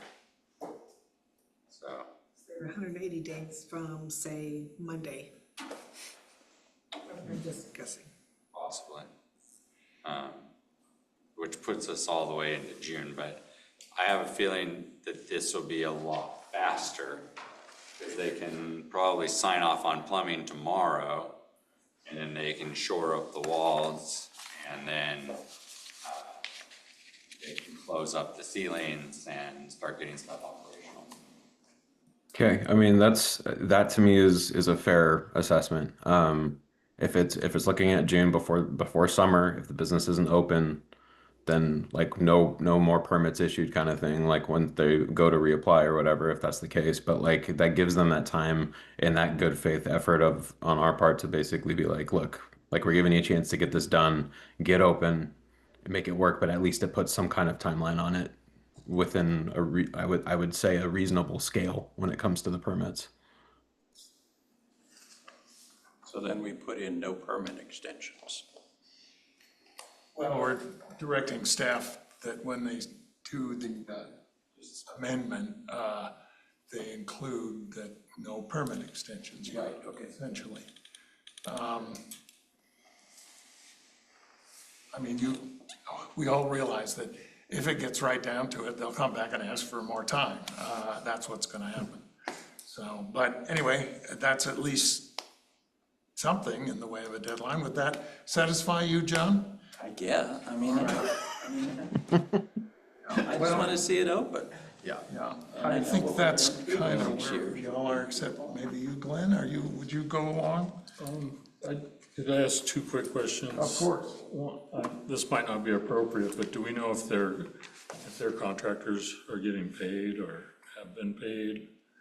They seemed happy when we were there. They seem to be getting paid. Okay. And I know that there was other litigation involving this outfit that bought the place that has been resolved. Okay. Okay, and so they seem to be on financial grounds, just, that's from an observer's viewpoint, taking a wild ass guess. They seem to be in reasonably solid financial grounds. Is there anything stopping them, like, let's say they get their certificate of occupancy, are they obligated to run it, or can they just decide to sell the? They have to have a tenant in there to get a certificate of occupancy, I believe. To do all of the finish work on it. That's right, so they're not planning on running it themselves. No, it's an owner of the building. And they're unable to sign a lease, is the way it was explained to me, until they can have a date when they can get it open. Well, it hurts the other businesses too, to have it sit there, blight it like it is, and it's a lot of, it looks like a permanent construction site. So I don't know, I've kind of, like I said, lost faith, but I also like Dave's comments, and I'm torn. Well, I think then, and anybody can correct me if I'm wrong, that the consensus of the council is that you may go ahead and waive that requirement that they operate a brewery, and they can go ahead with just a restaurant, subject to not extending any more permits unless they come back and ask, I guess is what it amounts to. And see, well, hopefully we'll never hear from them again, but all right, hearing no objection to that, you have your direction. Any other, we do have one other agenda item, and that's 3.4. Sorry, folks, but. It was kind of, the only thing that kind of raised the flag with me is when it's talking about, housing study on the first page, and then it's explaining goal 9 at the top paragraph on the second page, page 65. And it's asking to ensure that cities and counties have sufficient land available for these economic growth. So just want to understand what that means, because I mean, we're limited on where we can go. We've only got like one small piece that's not actually in the urban development zone. So is that gonna look at that? So it will look at land capacity for employment land. employment? Yes, strictly employment. This is an economic opportunities analysis. The last time the city adopted one was about 15 years ago. On average, we like to update these documents every 7 years, so we're 2 cycles out already. And the EOA is it's a technical document. There are administrative rules that we have to follow. Per Goal 9, statewide land use Goal 9, and it really looks at capacity of land for employment, and then it looks at like what kind of jobs do we want to create here in Troutdale? What's our vision? And it sets up some really nice goals and policies that the city can work towards to attract and attain those jobs. Does that answer your question? Yeah, it does. All right, this was on the consent agenda. Do I have a motion to approve 3.4? I move that we approve consent agenda item 3.4. Second. All right, call the roll. Counselor Andrews? Yes. Counselor Allen? Yes. Counselor Yes. Mayor Redmond? Yes. Counselor White? Yes. Counselor Woodson? Yes. Counselor Laney? Yes. Okay, Can I just ask really quick, who seconded that again? Glenn? I did. and any further staff communications? Mike? I was just gonna give you just a quick update. We signed the contract for FFA, start on 921 Buxton, evaluation design. One of the first things that we need are like original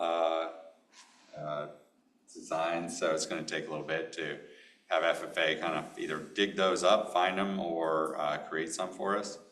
The fire This is a district. new city hall. Yeah, Fire District Task Force meeting on November 6th at 3:30. I think you both have that, right? Okay. The LOC conference was great. We had some good times. Got to meet a lot of good people. The Confluence meeting, we had our first meeting on negotiations on the Confluence.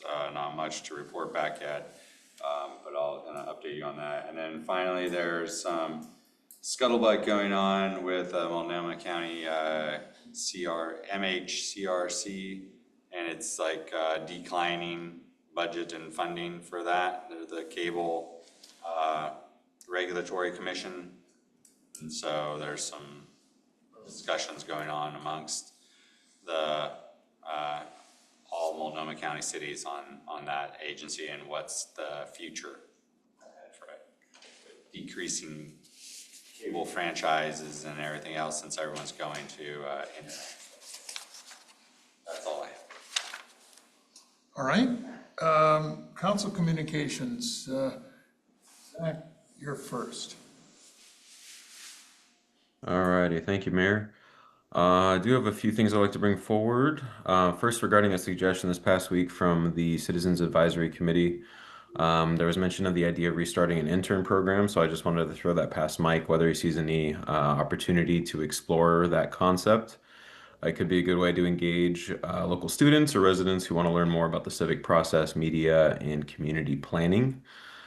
I also want to bring up some public comment we received about why our city did not join other municipalities in condemning the deployment of the National Guard to the Portland area. I personally share that concern and wanted to state clearly that I was disappointed we were not on the list of cities that took that position. Our residents care deeply about civil freedoms and accountability, and I believe we should continue to stand with neighboring communities when issues of rights and local control are at stake. I'd also like to tie this into a Public Safety and Equity Advisory Committee discussion I listened in on. I believe Kelly raised a question about the Multnomah County Sheriff's Office directives regarding cooperation with ICE and policies around protecting residents from unlawful searches and seizures.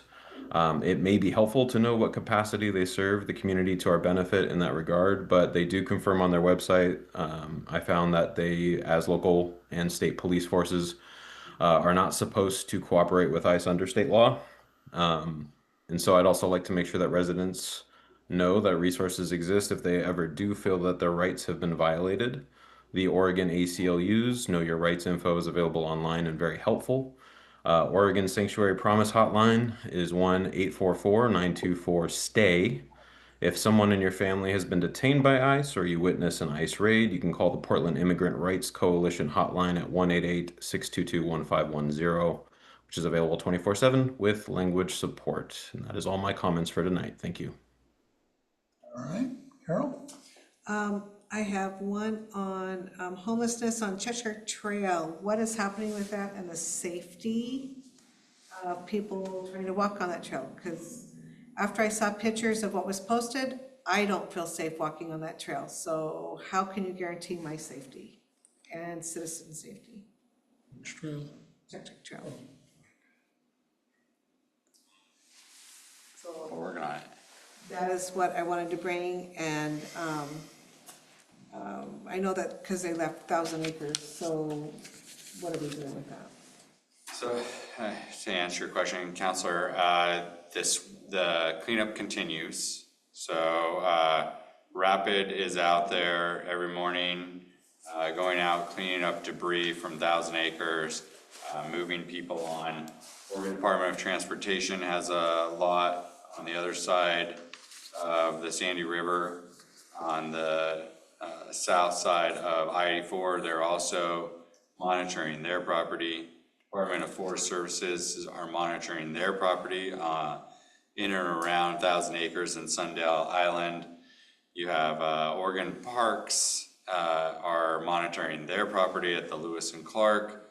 And then we've notified all the property owners on frontage that, to just inform us. We have Salvation Army stationed out over here providing shelter services for anyone that will accept it, as well as medical services, first aid, lodging, shelter, food, and medical services. We have Multnomah County Animal Shelters as well to deal with the feral animals that we've found throughout that process. This is going to be an ongoing situation. What we've seen is a number of folks who were out there and established for some time are now popping up tents in and around at different locations, looking for a new place to hide. And we've essentially entered into a little game of whack-a-mole, if you will, for lack of a better descriptor. And so when this happens, we notify the Hope Team, we notify Multnomah County, is it RID? It's their rapid deployment for homeless, and get them all the services that they need and hopefully clean those up. If it's a camp, I think it takes 72 hours or 24 hours after notice, it's something like that. But we send it over to Multnomah County Sheriff's, the Hope Team, RID over at Multnomah County, and Rapid, and then they go out and notice them and get them moving. But it's not overnight, and it does take a little bit longer to get them moving again. And one more thing is, when I looked on the website for meetings of the city, Peaceway is not listed. Okay. So I show on my calendar that we're supposed to meet on the 20th, which is next Monday. Next Monday, 6:30. That's what I was assuming. Yeah, it's just not on the city website.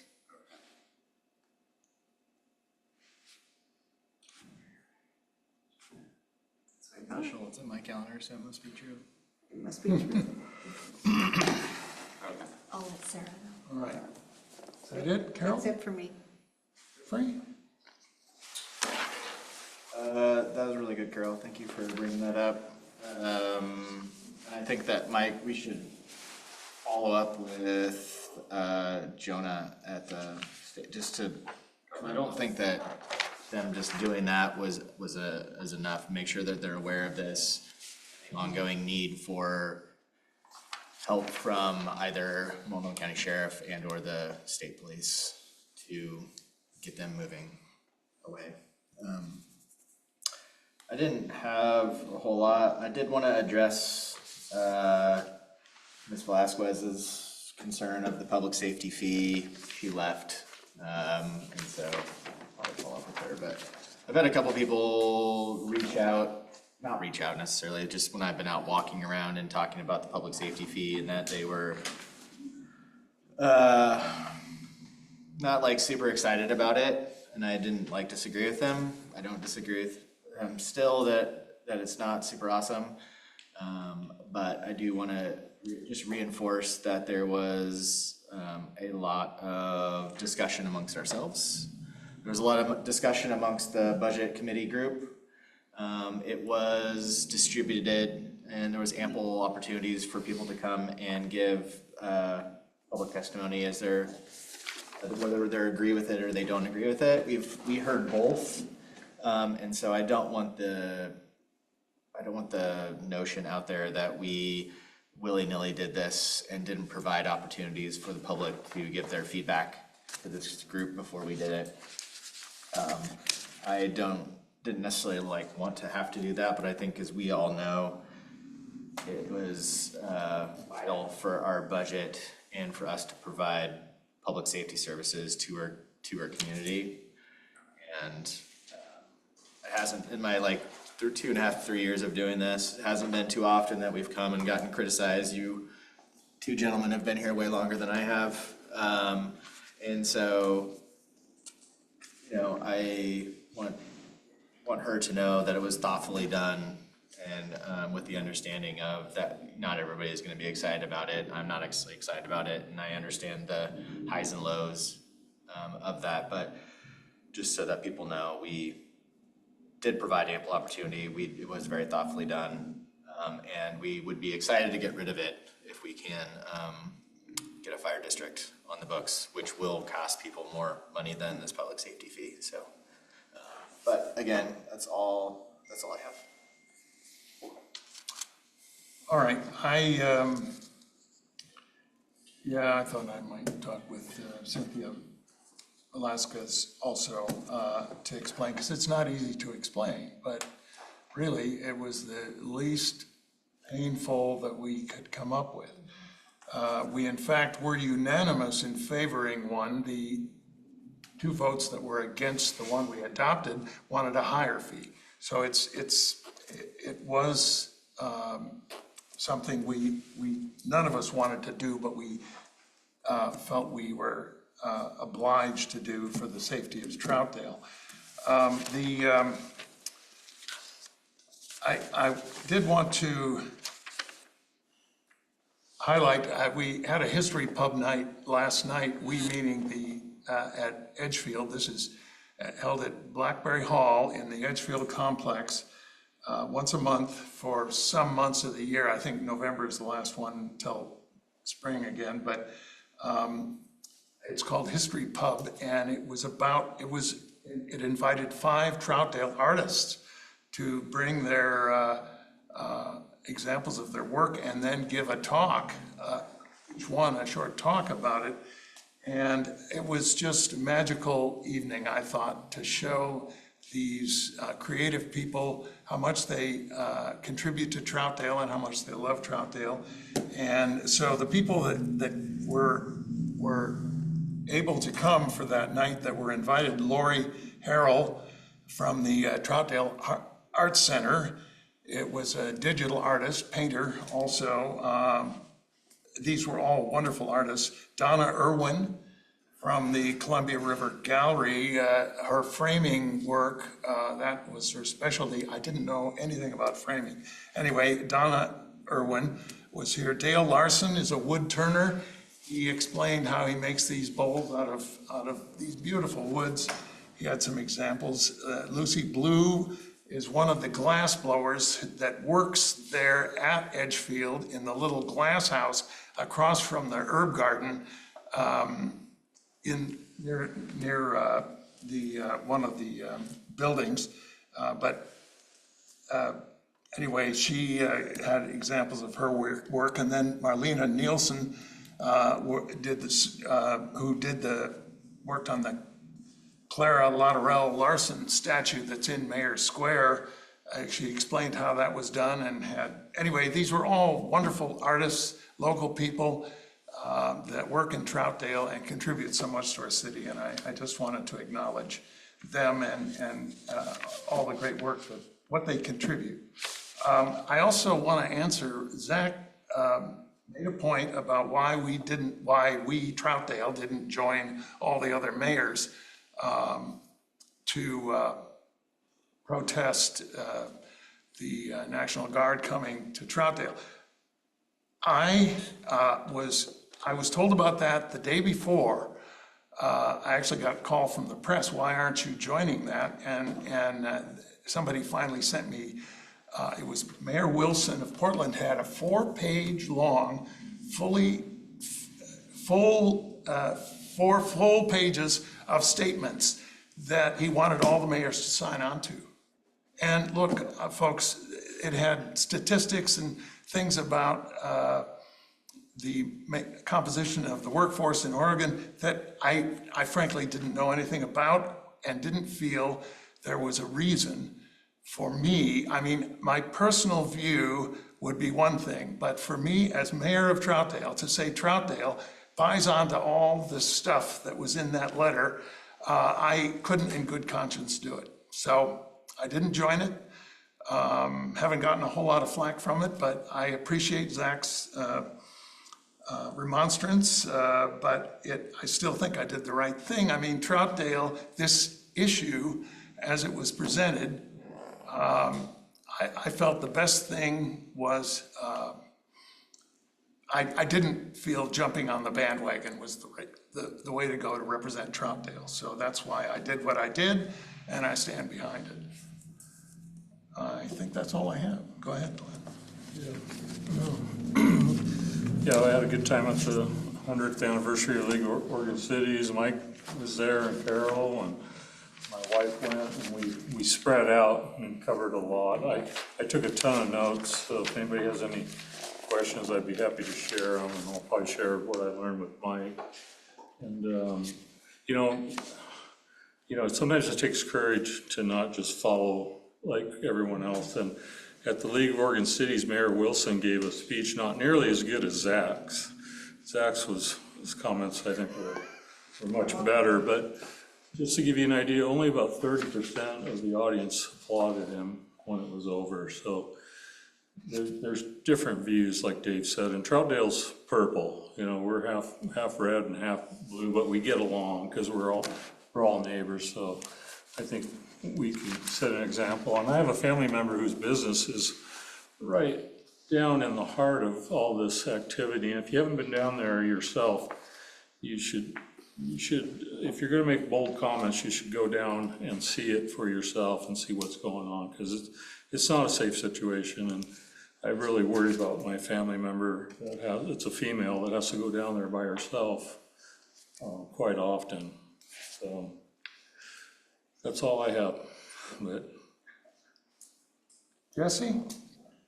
Just briefly, the Parks Committee, Parks Department, just installed a public library in the park here at Sunrise Park, and I had a couple people of my neighbors ask them for one of those, so I just want to pass along with their gratitude. And other than that, that's it. John? Not much. Piggybacking, I think, on what Jesse was talking about, the public safety fee. That came out on the water bill 2 months in a row prior to it going into effect also. So, you know, the comment that it was warned. Yeah, we were warned. It was sent to them. And, you know, some people don't want to read that. I live in the manufactured home park up here by the post office, a gated community, and we got refunds for our fees because we pay our water, but our sewer is paid by, well, we pay our sewer in our monthly space rent, so they do. But I talked to our property management company, and they're going to be sending us a bill for what we owe.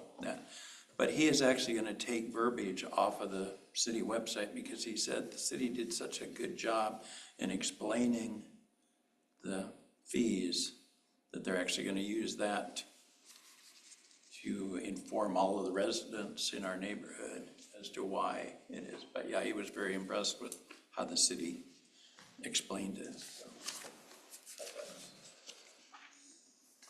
All right. Well, I always knew people wouldn't really notice it until it appeared on the bill. That's all And they had to every pay time. it. That's, I just, it can't be helped. That's the way people are.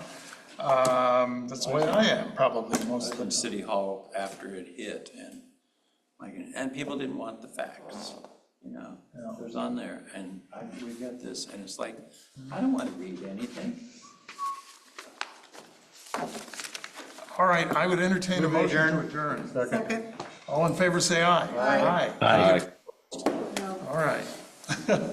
We're adjourned.